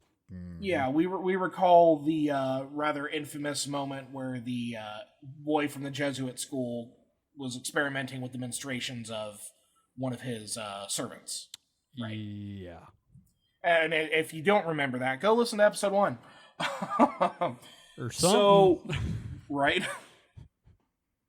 We also know today that sexual assault is not inherently tied to the active consummation of intercourse either. These were men in power brought in to tangle with imaginary demons through torture inherent in the exorcism process. People get off on power. These are isolated women. It seems clear that, looking at it today, even if there was no intercourse, this was still sexual assault. Oh, yeah. Yeah. Yeah. So, with all of this going on, we return now to Mignon, who felt that what he had what he needed to proceed with the vengeance scheme set against Grandier. So he invites more officials over and continues to parade around the hysterical nuns, including Jean, in this scheme to trap Grandier. In one final dramatic exorcism, Father Mignon and his accompaniment, they cinched that smoking gun, a direct accusation of Jean that she had been bewitched through flowers given to her, she claimed, by Father Grandier. So Mignon made the case that the circumstances here at Loudun were not unlike those of Marseille, where decades earlier a provincial priest, Louis Gaffridi, had been burned alive for bewitching and debauching Ursuline nuns. In this moment, the plan was simple: accuse Grandier of witchcraft, and either ruin his station for good or see to his death. All right? Great. So we've got this direct accusation from Jean that Grandier, she's having visions of him. All the nuns are having visions of Grandier. But then she makes that claim that, no, he gave me a flower and that's what happened. He bewitched me through that, right? That's what they need to really get this thing going. So poppies. Poppies will make them horny. God damn it. So let's go ahead and move into the sham trial and investigation here, shall we? Can we get to the fun part? Yeah, you say that now. Hey, hey, look, I watched Braveheart. Returning to Grandier for a moment, on top of all this existing issues regarding the castle and the fortifications at Loudun, he continued to be petty and had recently engaged in a lawsuit in 1632 following a, quote, violent altercation with Louis Musat, whose wife, Philippa, was Grandier's former mistress. Now, in a dick move as well, Grandier had elected to perform the christening of their child rather than leaving it to the vicar under him. When Musat objected, Grandier claimed that was illegal. You can't tell me not to do that. Right? My so kid, again, just constant, just pissing the wrong people off. So he continues to make very poor decisions. He had narrowly escaped schemes of vengeance and imprisonment earlier, but his pettiness remained untethered. Even as a group of nuns he had never met had accused him of operating in their dreams, even as a committee of his enemies drew up plans for his eventual execution. Guy could not quit pissing folks off. I'm just imagining him spreading his arms and going, hey, I gotta be me. But Also, can you imagine getting served papers one day by a cop or something for an entire building of women you've never met saying you psychically attacked them and you had to go to court to defend yourself? Like, That's quite, yeah. I mean, I don't know what I would do. Yeah. Be like, yeah, just okay. Yeah, you're at work, a cop comes in, gives you papers, and it says, like, Virginia Tech is suing you for psychic attacks. Right. I mean, and that's the thing. Like, that's what the Gamergate people believe is actually going to happen to them. Oh, God. Right? So, we've spoken a bit before on witch trials and how they are operated when we covered the Malleus Maleficarum. Yeah. So I don't want to spend too long on the procedural elements here, especially as we'll have other trials to cover in future episodes. Again, I have a lot of different trials I can look at. But I do want to relay some key bits to what's going on here. Now, we know how not serious these trials are in the sense that they're, like, ridiculous, right? Like, they're ridiculous. They're clearly quite serious for the people who are accused. They'd be funny if people's lives weren't on the line. Yeah. And we know that being accused of witchery is like a capital crime, often resulting in a death sentence. Right. We know that the investigations, once the accusation has been made, are often painful, sadistic torture. Just not physically, but psychologically as well. Yeah, like when y'all accused me of being a witch. Yes, I was there. I still enjoyed doing it's that. not, it's not an accusation, Kevin. You are a witch. You put me on trial. Okay, fair. But you put me on trial. Hey, I mean, technically you were acquitted. Was I? Did we ever come with a verdict? I haven't burned you yet. Okay, fair enough. Can we dunk him in the water? Oh, you can do that, Mike. Get the kiddie pool. I just need one of those seesaw chairs to dunk him in the river. Oh, yeah, that's great. There you go. I don't approve of this. So the accusations made against Urbain Grandier were twofold. Not only had he bewitched the nuns, but he was also a participant in the rites of Sabbath, having membership in the diabolic church. Yeah. Now, oh god, these fucking French names, man. Okay, that's Guillaume? Guillaume de Cerace. Guillaume de Cerace. There we go. Yeah, chief magistrate at Loudun.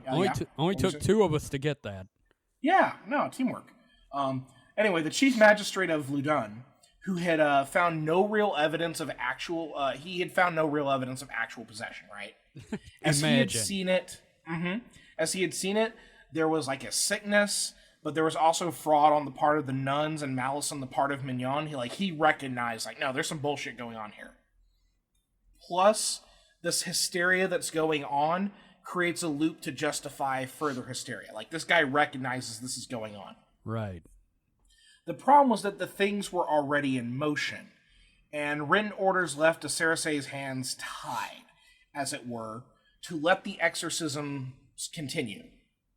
At first under his watchful eye, but then after a time, the exorcisms were carried out in locked rooms away from his view.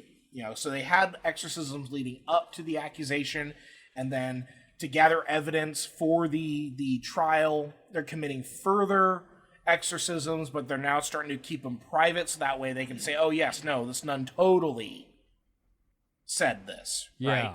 Yeah, I heard it. Mm-hmm. So by the time de Cerace had wrestled back any semblance of authority, the harm had already been done. Ugh. With a literal conspiracy set against him, there was little opportunity for Grandier to make any moves once the accusations had been made, as those in power that he should have been able to speak with, like, outright ignored him because, as we've seen time and time again, he burned his fucking bridges. Right. Now, there's some ebb and flow to all of this. This is a whole process. I'm skipping ahead here. In December of 1632, Grandier was finally arrested, and on hand to witness were a number of his accusers. A good time was had by all. Well, except for Grandier. Or maybe not. He's a weird guy. Maybe he enjoyed calling them a bunch of bastards while they dragged him off. I don't know. Right? So, no books of black magic were found among his possessions, But what was found was his treatise on priestly celibacy we had heard about in that first episode. Like, priests should be able to marry. That was his thing, right? Right. That's what I was gonna ask, if this was the one where it's like, yeah, we can bone. Right. Also, there was a satirical pamphlet about Richelieu that we had also mentioned in that first episode that was rumored to have been written by Grandier. Probably was not. Right. I think we figured out it was written by a lady. Yeah. But, the fact of the matter that, like, him owning it, like, it makes sense because, like, he probably thought Richelieu was a dick. This is like that time I peed on someone's car and I blamed a friend, and our friend, like, took credit for it. It was rumored that the pamphlet was rumored to have been written by him, which I suppose is good enough for the purposes of deciding to burn the guy to death down the line. Right. So, as Huxley writes, quote, "The weeks that followed were a long orgy of licensed spite, of perjury consecrated by the church, of hatred and envy, not merely repressed, but officially rewarded." Stop saying orgy. Jesus, dude. That's Aldous Huxley. Motherfucker, that is orgy. Aldous Huxley. I'm almost there. Oh, God, no. Okay, this is Mike the author of Brave New World writing this. Yeah, well, it's a brave new orgy, apparently. Now, the 1630 case against Grandier we had discussed briefly last episode was now reopened, and all the witnesses who had confessed to perjury were permitted to restate that their claims were the truth. Oh, God damn it. Right? No, this is fucked up. I know I said I was lying before, but I wasn't lying. Right? Grandier was not allowed to be present at the preliminary hearings, nor had counsel representation.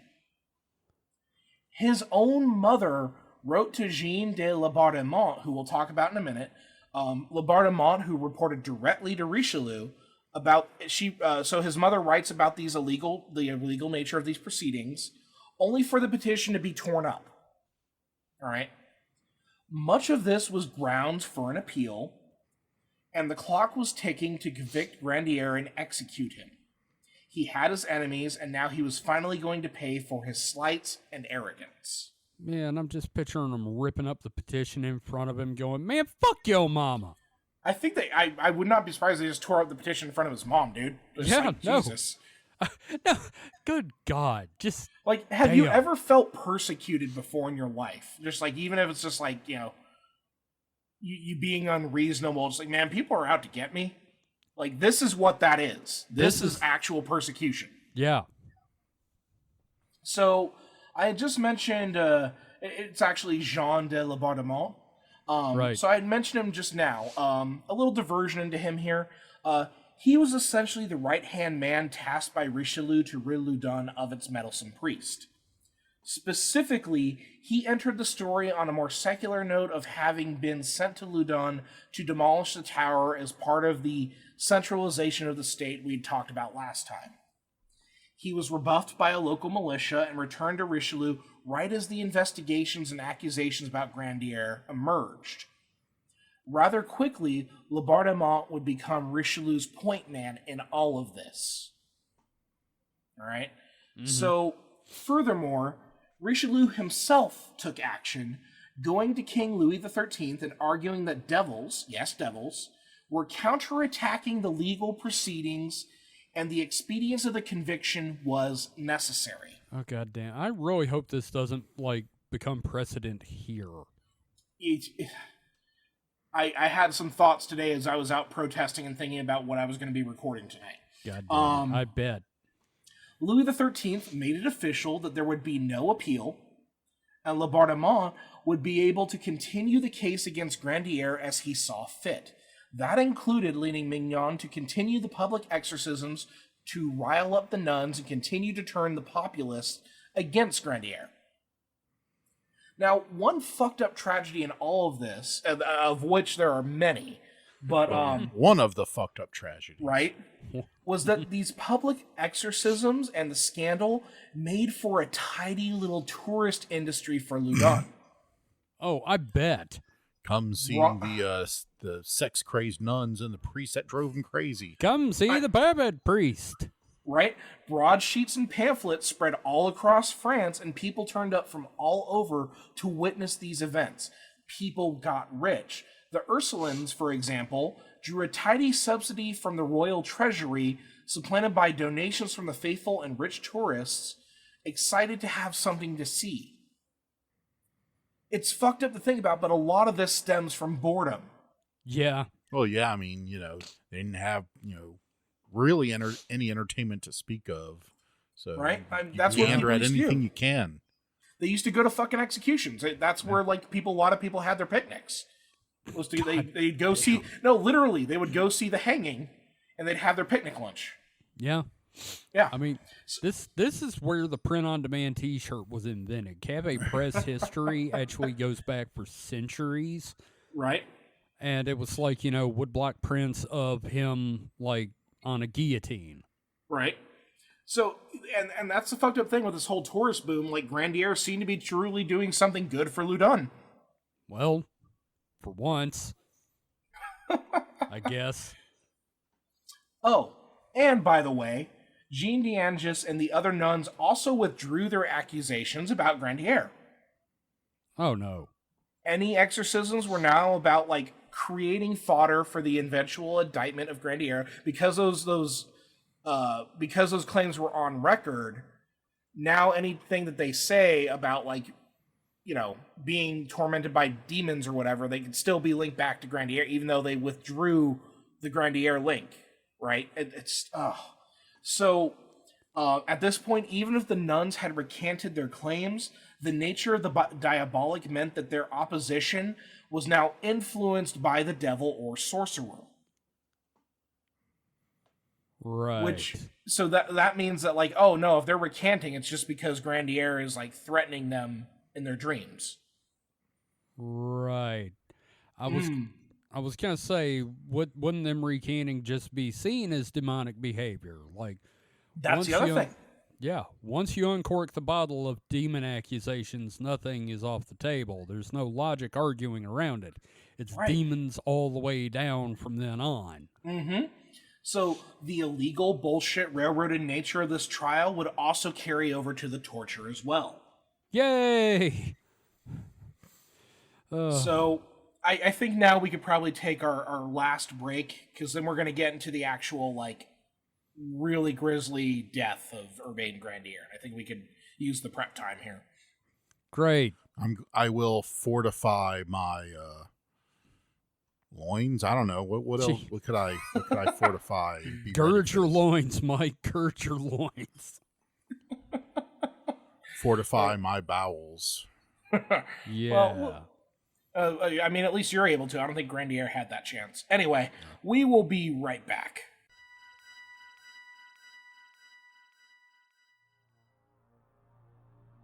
Hi everyone, this is Kevin from Supernatural Selection. Are you an independent creator? Do you have a webcomic or an Etsy store? Do you 3D print things? Or are you just looking to get some word out for your Discordian cabal with social terrorism?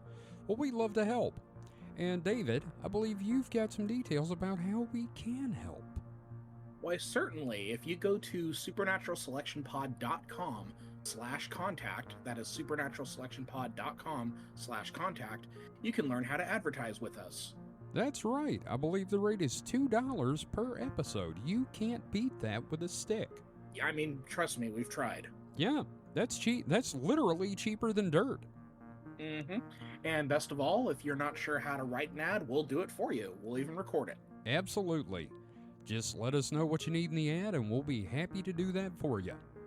And again, that URL is supernaturalselectionpod.com/contact. And now, back to the show.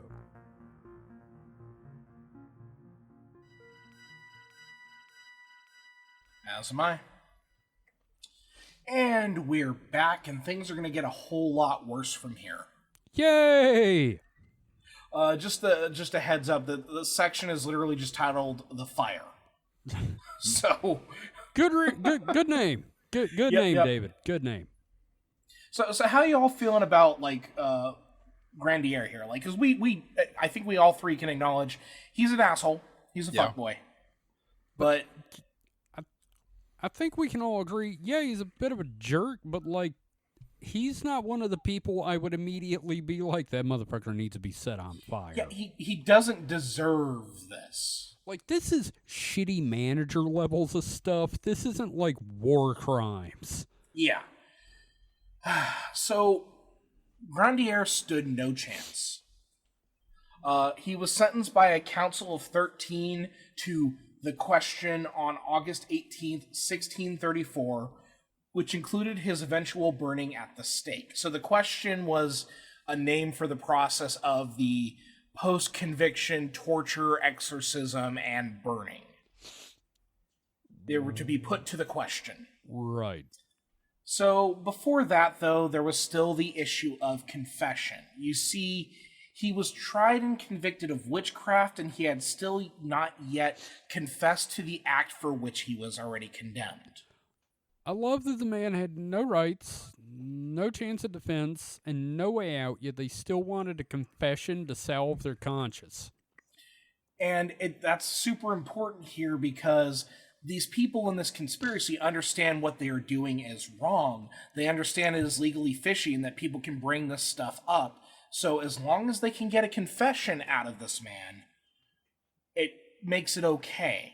But as we know from we've talked about Urbain Grandier over the past, was now 3 or 4 hours, this dude is so fucking petty. Do you think he is going to give them what they want? Oh, why would he? Absolutely not, right? So, the sentence would be carried out rather quickly. The same day, in fact. God damn. So, Grandier was stripped and shaved, including his body and down to his eyebrows. And the whole time, Laubardemont observed the whole thing. He's just there watching. Because he's the one, everything is on his shoulders here. He has to get that confession. He has to see this thing done for this group of people, this conspiracy. Mike, would you watch? I mean, if you ordered a dude shaved? I mean, if it was my order, I guess I'd feel like I'd need to. I don't know, man. I don't think I'd like order somebody to do something I'm not willing to watch. Yeah, but I feel like, once the order's given, I'd trust them to do it. Well, and part of the whole shaving thing is, like, when we first described Grandier way back in that first episode, he was known for having, like, this good look. The good looks, he had kind of like the Van Dyke beard with the curly mustache. Like, there was a vanity to him, right? Right. So to remove all of his hair, all over his body, get rid of his eyebrows, it's meant to embarrass him. I think it was also kind of like a purification thing as well, but I think it's mostly just to embarrass him, right? I think they just don't like the smell of burning hair. That could be it. But to make matters worse, Laubardemont also called for Grandier's fingernails to be removed, to be ripped away. Fuck. Jesus. For Grandier, however, the surgeon attending to his preparations, Fourneau, was sympathetic to Grandier and refused to do so, to the ire of Laubardemont. Can we give him a round of applause or something? Like, goddamn. And that's the thing, is, like, even though he's a controversial priest, there are still people who are on his side and recognize this for the bullshit it is. And what we're going to see with the rest of this episode is that Laubardemont is constantly being pushed by the fact that, like, he's not getting what he wants. Yeah. Yeah. So, number one, he doesn't get the guy's fingernails ripped out. So that's, like, one thing he doesn't get, right? Okay. Grandier was then dressed in a worn, sulfur-drenched nightshirt, a skull cap, and thin slippers, and thrown into a small carriage and driven to the courthouse. And there, the noble gentry and ladies were permitted to witness what was to occur. Now, keep in mind, people are also now on the street. They know what's going on. You got the wagon with Grandier in it coming to the courthouse where the sentence is going to be read. And they've shaved him. Yeah, so he's being paraded right now, hairless.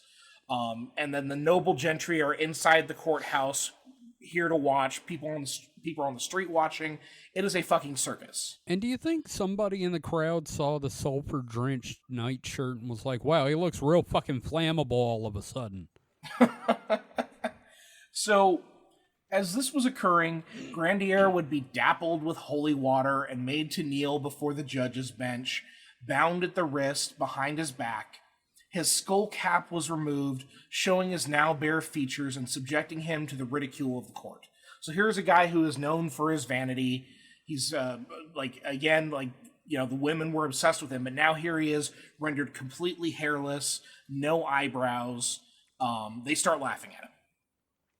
Right? Yeah. Which is a whole weird element of this that's also extremely traumatizing to read about. It's a tough read that I had to go through for this. Oh, I bet. So, the sentence was then read, which included death at the stake, restitution paid from his confiscated holdings, and numerous additional tortures. Fuck. Now, Grandier was allowed to speak, and he spoke on his faith, on martyrs, and his desire for salvation before his death. Now, I like how Huxley paints this moment. I feel like a little bit of it is like kind of dramatized, because this is Aldous Huxley. But I'm going to read a significant chunk of it here. The parson's words were so touching, and the fate which awaited him so monstrously cruel, that all but his most inveterate enemies were moved to pity. Some of the women who had giggled at the antics of the clown now found themselves in tears. The ushers called for silence. In vain. The sobbing was uncontrollable. Laubardemont was greatly disturbed. Nothing was going according to plan. Better than anyone else, he might have known that Grandier was not guilty of the crimes for which he was to be tortured and burned alive. Yet, in some sublime Pickwickian sense, the parson was a sorcerer. On the basis of 1,000 pages of worthless evidence, 13 hireling judges had said so. Therefore, though certainly false, it must be true. Now, by all the rules of the game, Grandier should be spending his last hours in despair and rebellion, cursing the devil who had ensnared him and the God who was sending him to hell. Instead of which, the scoundrel was talking like a good Catholic and giving the most touching, the most heartrending example of Christian resignation. The thing was insufferable. And what would his eminence say when he heard that the only result of this carefully staged, managed ceremony had been to convince the spectators that the parson was innocent? There was only one thing to do, and Laubardemont, who was a man of decision, promptly did it. So he has the court cleared. Even in defeat, Grandier is still annoying the shit out of his enemies. You know, like we said before, while yes, the guy was annoying as shit and a jerk in this one instance, I will applaud him. So now they have the courthouse to themselves, Grandier and some of the priests who are involved in like the exorcisms and like the people responsible for guarding and all of that. So Laubardemont and a small group question Grandier in an attempt to get him to confess to what he had been accused of. Grandier does not give them this. You see, it was clear that the railroad investigation, trial, and conviction were a farce that would not stand up to scrutiny. You know, because they're working very rapidly here. Mm-hmm. There hasn't been enough time to kind of look at this, but, you know, when people look at it, they go, oh, shit, right? So a confession was needed to legitimize it all. Even as simple as Grandier providing a signature of confession to skip the torture, yet he refused. Even taking his thumb, dipping it in ink, and putting it on a signature spot to identify that this is his mark, he would not do this. Damn. This drove Laubardemont up the fucking wall. Several accounts confirm the Inquisitor was so driven to tears, begging this condemned man to confess, sign, or anything to confirm that he was indeed a sorcerer. Because remember, all of this is on Laubardemont shoulders. Right. He was fucking tasked to it by Richelieu himself. Of course, the refusal to admit to sorcery was taken in itself as an act of sorcery, as though the devil had granted Grandier the power to keep silent on the issue. Damned if you do, damned if you don't.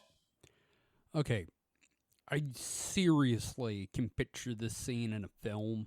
I don't know if it's been done, but just imagine Laubardemont pleading and Grandier looking up to him and just saying, I would never give you the satisfaction of vindication. it's wild to hear this, right? It's just like, and it's the ultimate petty power move at the end here by Grandier. Which this is a one-time he gets to do it. Right. So, isn't this what happens in the Disney Hunchback movie? Oh God.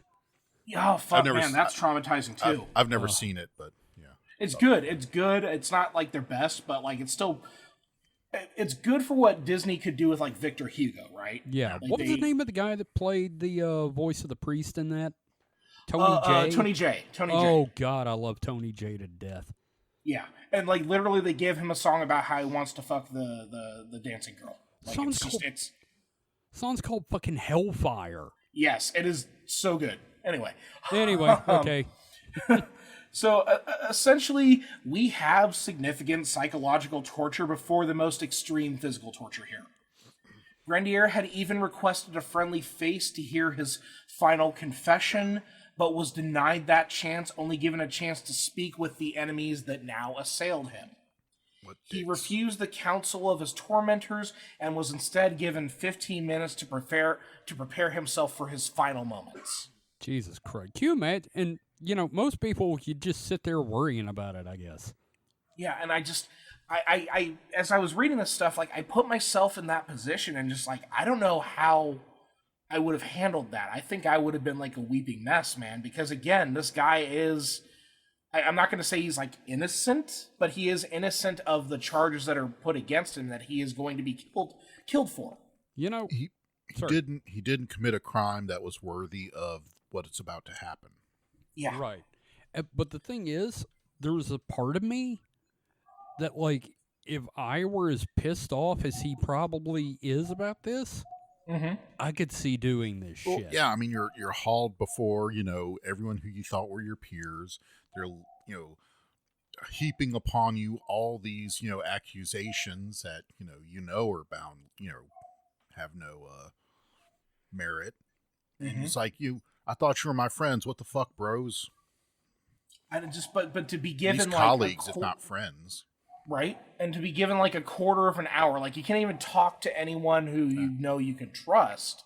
And it's like, okay, well then fine, if you're not going to confess to our guy, because on the off chance that Grandier might like admit to something they can use. Yeah. Right. But just, hey, you have 15 minutes before you die. Enjoy them. God damn. So, you know, they're not taking him directly to the stake just yet. No, there's the other torture that has to happen. So first there were the boards, also known as the boot. Das Boot? You wish. The boot is a simple method of torture and can be fatal, often crushing the victim's legs to a pulp. Oh, God. Now, the apparatus is 4 wooden boards bound at one end from like the foot to the knee, with additional boards placed between them and the top and the bottom of the limb. So against the calf and the shin, essentially, right? So you've got this box wrapped around your leg, and they place a wooden board between your shin and the top of the box and your calf and the bottom of the box. All right? We're all on the same page there? Sort of. Okay. I'm trying to figure out, like, because I'm trying to figure out the best way to describe this. But yeah, like, they put you in a box, they put your leg in a box, and they have one board that's going to be crushing you from the shin. And then one over it. And then one board underneath your calf that will, so they're trying to sandwich you, right? Right. The box on the outside is just for stability and to create a pressure point, because what they would then do is wedges would then be hammered into the spaces between the boards to crush the leg. God. Right.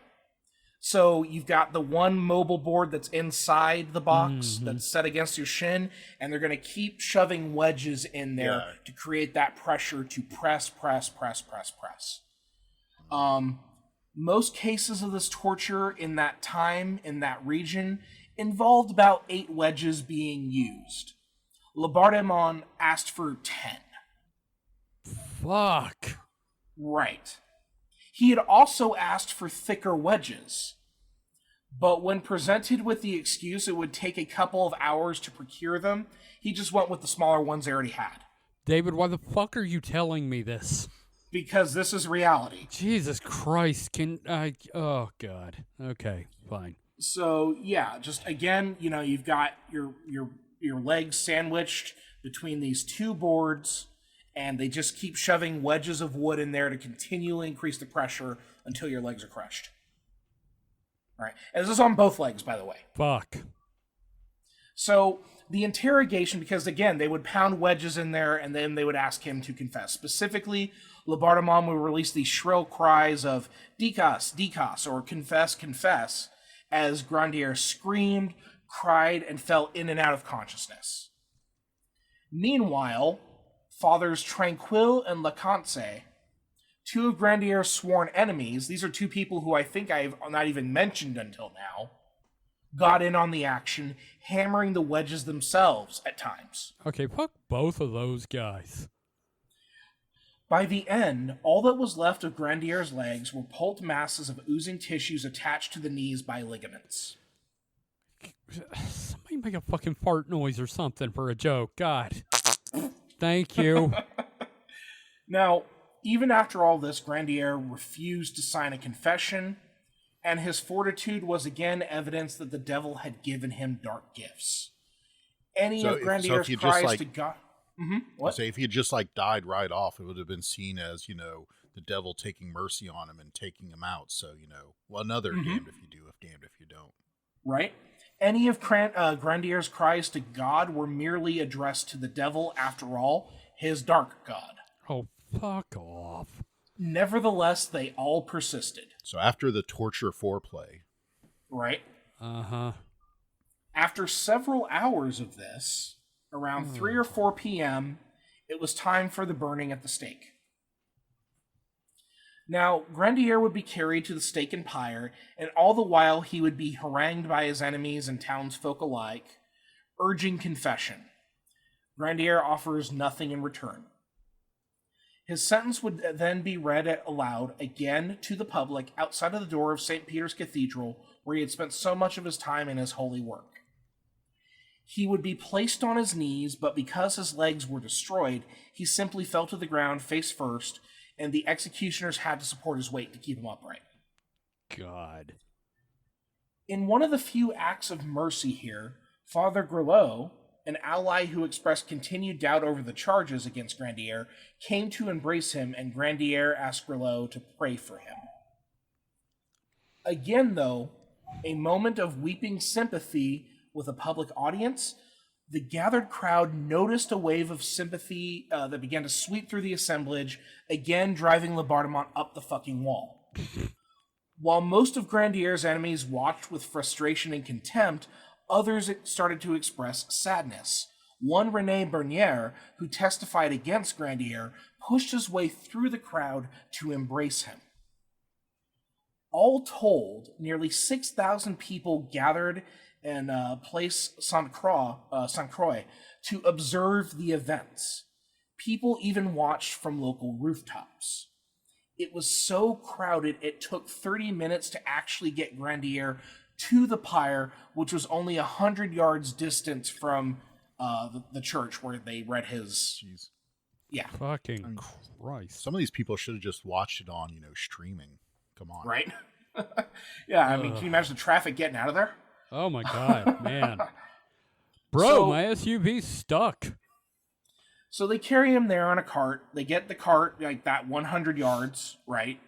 Over the course of a half an hour, because there's so many people there. He is then lifted from the cart and tied to an iron chair amongst the assembled wood of the pyre. In a moment which again frustrated Labartman's schemes on behalf of Richelieu and other conspirators, the captain of the guard promised Grandier, number one, the opportunity to speak, and that he would be strangled before the pyre was lit. So like kind of a mercy thing. Yeah. We'll kill you before you burn, which I think, strangulation seems less. Okay, yeah. I mean, if my legs were just, pulpified and I was about to be burnt, I'd be like, yeah, sure, choke me out. Go ahead. Yeah, maybe it'll turn me on. I don't know. I don't care at this point. Spit in my mouth. Yeah. Oh, God. Fuck you. We need to isolate that clip and use that. Oh, God. Does anybody else keep thinking of Shinji for some reason during this? I don't know why. Oh. So, all the while, you've got friars here who are continuing exorcising Grandier, sprinkling with holy water and everything like that, and they're shouting, Dicas, Dicas, confess, confess, right? So, Father Leconce pushed for further confession, waving lit straw before the face of Grandier. So he's already on the pyre, right? This pyre has been soaked in oil, and you got this priest come up with lit straw, waving it in Grandier's face, trying to get him to, confess. And again, Grandier refuses to confess, and in a fit of rage, Leconce lit the pyre. He gets so frustrated, he starts the fire immediately. Well, he hadn't been choked out. Yeah. Yes. Or spit. So all bets were off, and the other flame bearers lit the pyre at their respective sections. Now, have you all ever seen like a big pyre before? Like these things get huge. Yeah. Oh yeah. You have to have several stations where someone's ready with a torch to like light their neighborhood of that is this pyre, right? Yeah. You can't just expect it. Yeah. It won't all burn. Yeah. Mm-hmm. So Lagrange, the captain of the guard, attempted to put the flames out as onlookers call for Grandier to be strangled mercifully. Because again, he's still working the crowd. Grandier's worked the crowd, and they are like, no, strangle the man, don't let him burn to death, right? But more lit straw was being thrown onto pyres by Leconce and other conspirators. So you've got like these dueling forces within the crowd this whole time. It's just total chaos, right? So there is an executioner who reached for a rope with which to strangle Grandier, but he sees that the rope has been made unusable by hurried nodding by one of the friars. Oh, piece of shit. Mm-hmm. So Grandier is going to die from being burned to death, right? He's going to burn. Screaming from the pyre was chilling as friars continued to sprinkle holy water upon the flames of the pyre. All the while, Father Leconce continued to read the rites of exorcism, and I shit you not, a large black fly landed on the pages, catching him off guard. Maybe it was Beelzebub himself, right? The Lord of the Flies. The fly vanishes from Leconce's view into the smoke. And he wrote about this. I would have preferred it had flown down his fucking throat and choked him to death, but we don't live in a just world. Right. Then came the sound of suffocation and coughing, because this is a big pyre. He's not going to burn right away. You got to deal with the smoke, right? So he's being asphyxiated here. But nobody was prepared for Grandier to speak from within the flames, however, as he reportedly begged forgiveness for his enemies. Can you imagine the fucking silence that shit must have caused? Like, it's weird to say this, but it's like one of the most Christ-like things I've ever heard. Yeah. Oh, yeah, you're burning alive and praying for the people doing it to be forgiven. I can only imagine the crowd just goes, fuck. Right? Imagine you're the target. Yeah, man. Yeah. Like the dude literally burning to death saying, I forgive you. Oh, God. Mercy for you. Right? I would have thrown myself on the fire if I had been the guy. That's me, right? Though. But, I have a conscience. Right. So, after a time, as the flames began to die down, the crowd of onlookers surged forward, collecting whatever charred scraps of Father Urbain Grandier remained in the ashes. I got a leg! Religious relics, right? Here, like mementos, literal trinkets to be sold, because again, there has been a tourist industry that has sprung up here in Loudun and will not dissipate for a while, because we're going to find out they're still doing the exorcisms even after Grandier. Yeah, the mania continues. Later that evening, following the death of Father Urbain Grandier, For the crime of suspected sorcery, to which he never confessed, the assembled priests, led by Father Leconce, returned to the convent and performed another exorcism on Jean d'Angis. What the actual fuck, dude? Yep, and it's going to continue for a while. So, we're kind of moving. This is kind of the end of things here for our purposes. So, in truth, there's a lot more I can cover here regarding this bizarre, cruel story of religious zealotry. Jean d'Angis' story does not end here. Even after Grandier was dead, his apparent sorcery had not abated. Quote, but the end of the magician was not the end of the effects of his sorcery, and the possessions, far from ceasing, as had been hoped, continued for a time. God permitted that a great number of those who had been connected with the affair should be more or less vexed by demons.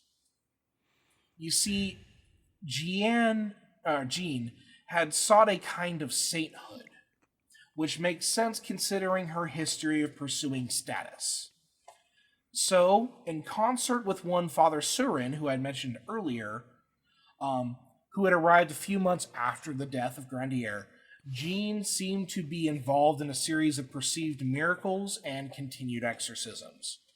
There's quite literally an entire additional series of stories about her and her life and her journey to be canonized, including instances of stigmata. Case in point, quote, as to the Mother Superior, towards the end of the year of 1635, something happened to her of a most extraordinary nature. Lord Montague came to Loudun, accompanied by 2 other English noblemen. He brought the exorcist a letter from the Archbishop of Tours, ordering them to edify his lordship as much as possible. Superior, in the midst of a convulsion, stretched out her left arm, and the name of Joseph appeared on it, written in capital letters. The report of this event was signed by the English nobleman. So she starts getting like stigmata, like the name of Joseph appears on her arm.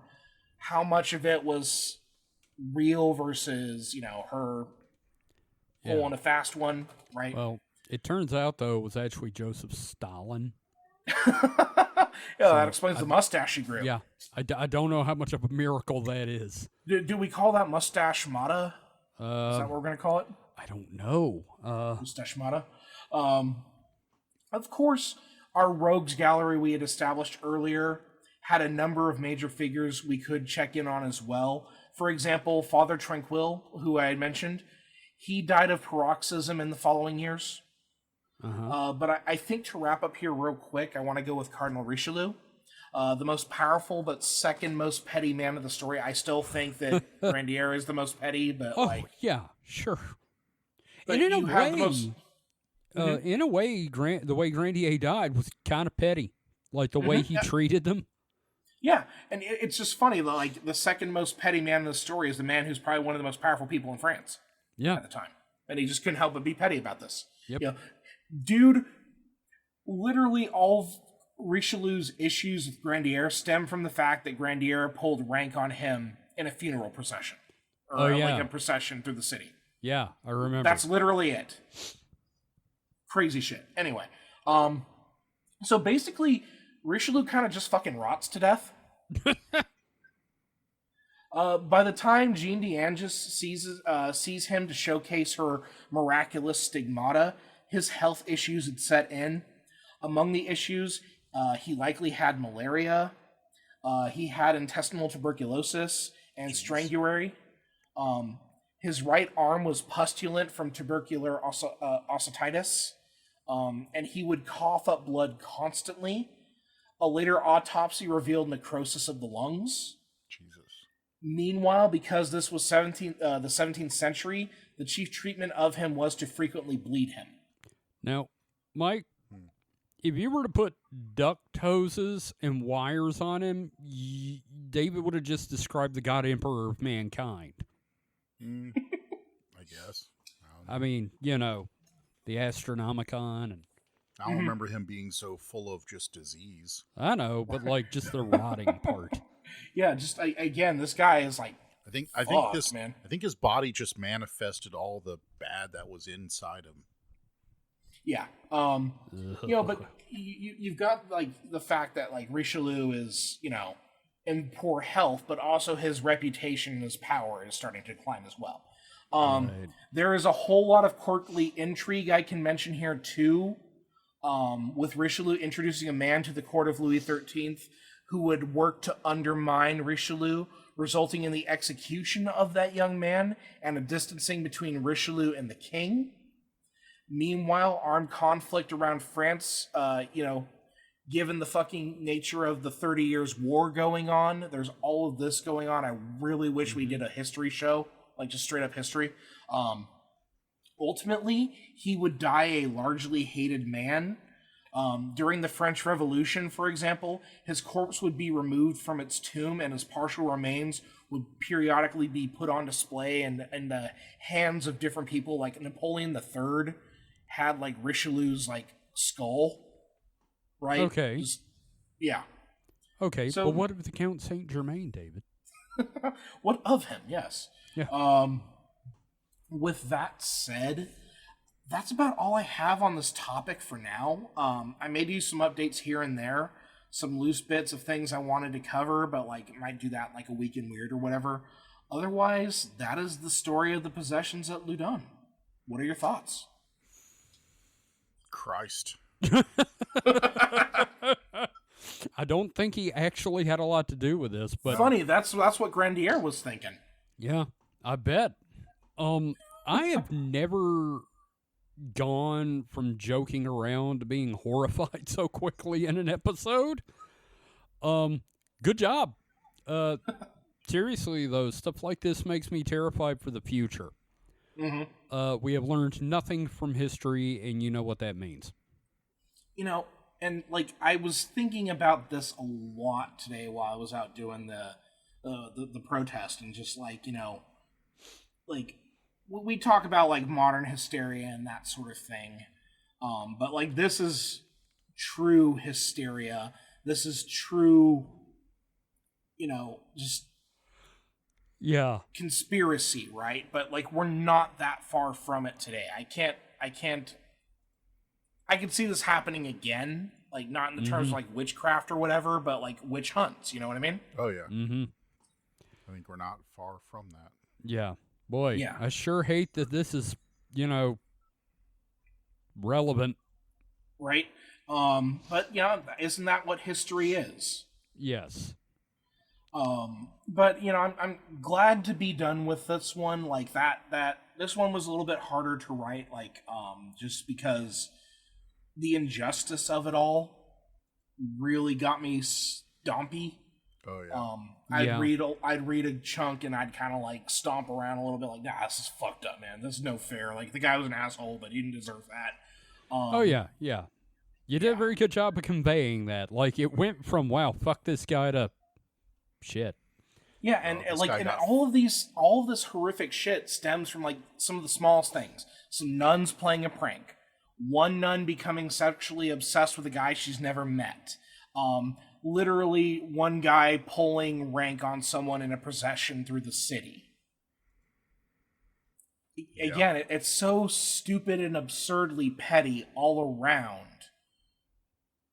Just wild shit. I agree. It's insane, honestly. Yeah. But again, good job, David. Really appreciate enjoyed it. that. Thank you. It was well worth the wait. Yeah. So next week we'll be back with another Week in Weird. A Yeah. couple of those, and then I got to figure out what my next one is because it sure ain't the Discordians. Yeah, no, I feel you there. Yeah. I'm gonna start researching mine for next week. I'm gonna do something kind of light, but also not light in the sense that like it's gonna be Dead Internet 4, and it's just gonna make us all That's angry. not light. What the fuck?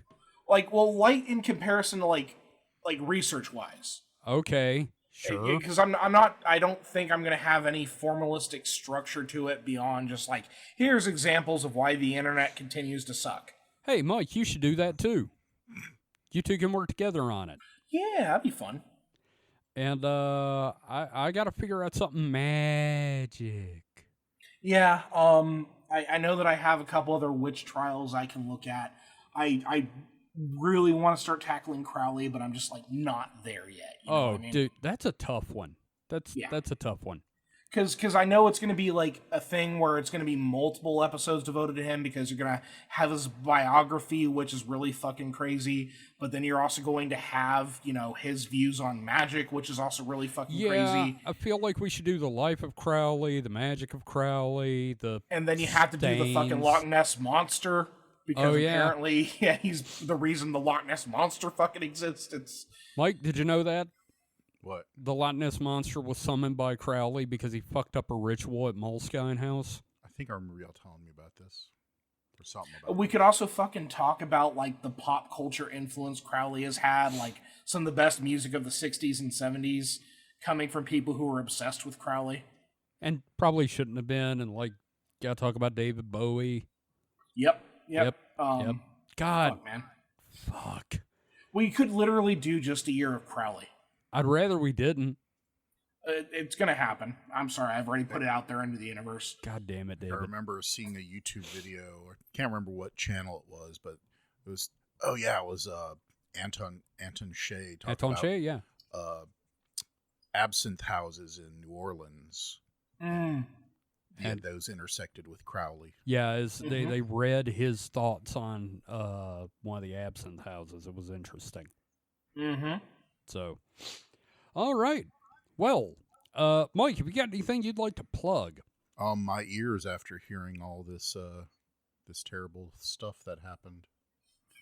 Fair enough. It's not a pleasant feeling at the end of this. No. You just feel gross. I don't think I can ever, think sexy thoughts about nuns again. Give it time. I'll give you some movie suggestions. One day you will chub again. I didn't say I wouldn't have sexy thoughts. I just meant sexy thoughts about nuns. Oh, okay. David, you got anything you'd like to plug?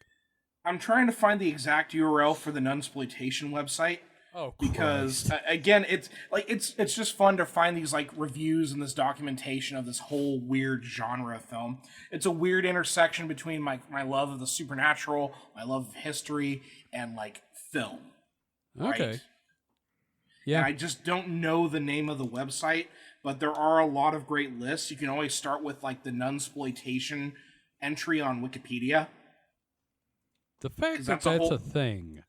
There's an IMDb list, but yeah, Wikipedia, like, because again, it is a significant part of film history. A lot of important directors got started or did a lot of those films. And it's also like an international thing, because a lot of them are done in Europe, right? But there's an entire run of Japanese Nunsploitation films. What the fuck? Yeah, it's insane. Well, okay. You know what? Give me the URL. We'll put it in the show note. Absolutely. I will find that because I think people should know about this. Uh-huh. And I'm just going to plug on Tubi.tv. There's a lot of real good schlock on there, including Rudy Ray Moore's Petey Wheatstraw, the Devil's Son-in-Law. Rudy Ray Moore. It is from the guy that is from Dolomite himself. It is not... It is... certainly a product of its time, and it is the definition of blaxploitation. Hell yeah. So, and it's like somebody, one of the guys on Red Letter Media was like, this is what would happen if Mel Brooks made blaxploitation. Okay, I have the URL. Okay, what is it? Nunsploitation.net. God damn it, you had to search for that? Yeah, right? No, Wow. because it couldn't have been that simple because I feel like that would take you to, like, an actual porn website. Yeah, sure, like whitehouse.com used to do. Yeah, exactly. Oh, hey, there's an entire guide to where you can stream this stuff. Oh, fucking hell. Okay, great. Head there and get your chub on. So, thank you everyone for listening. If you would like to learn more about the show, head to supernatpod.rocks. That is supernatpod.rocks. You will find a link to our Discord, our Patreon, our merch store, and every episode of this show and the Distraction Hole. So, until next time, stay safe and stay frosty. Goodbye. May your habits remain fresh and clean. I know I've got some bad habits now. The Possessions of Loudun Part 2. The sexy isn't in this one. Too fast, too sexy. Two nuns at the same time.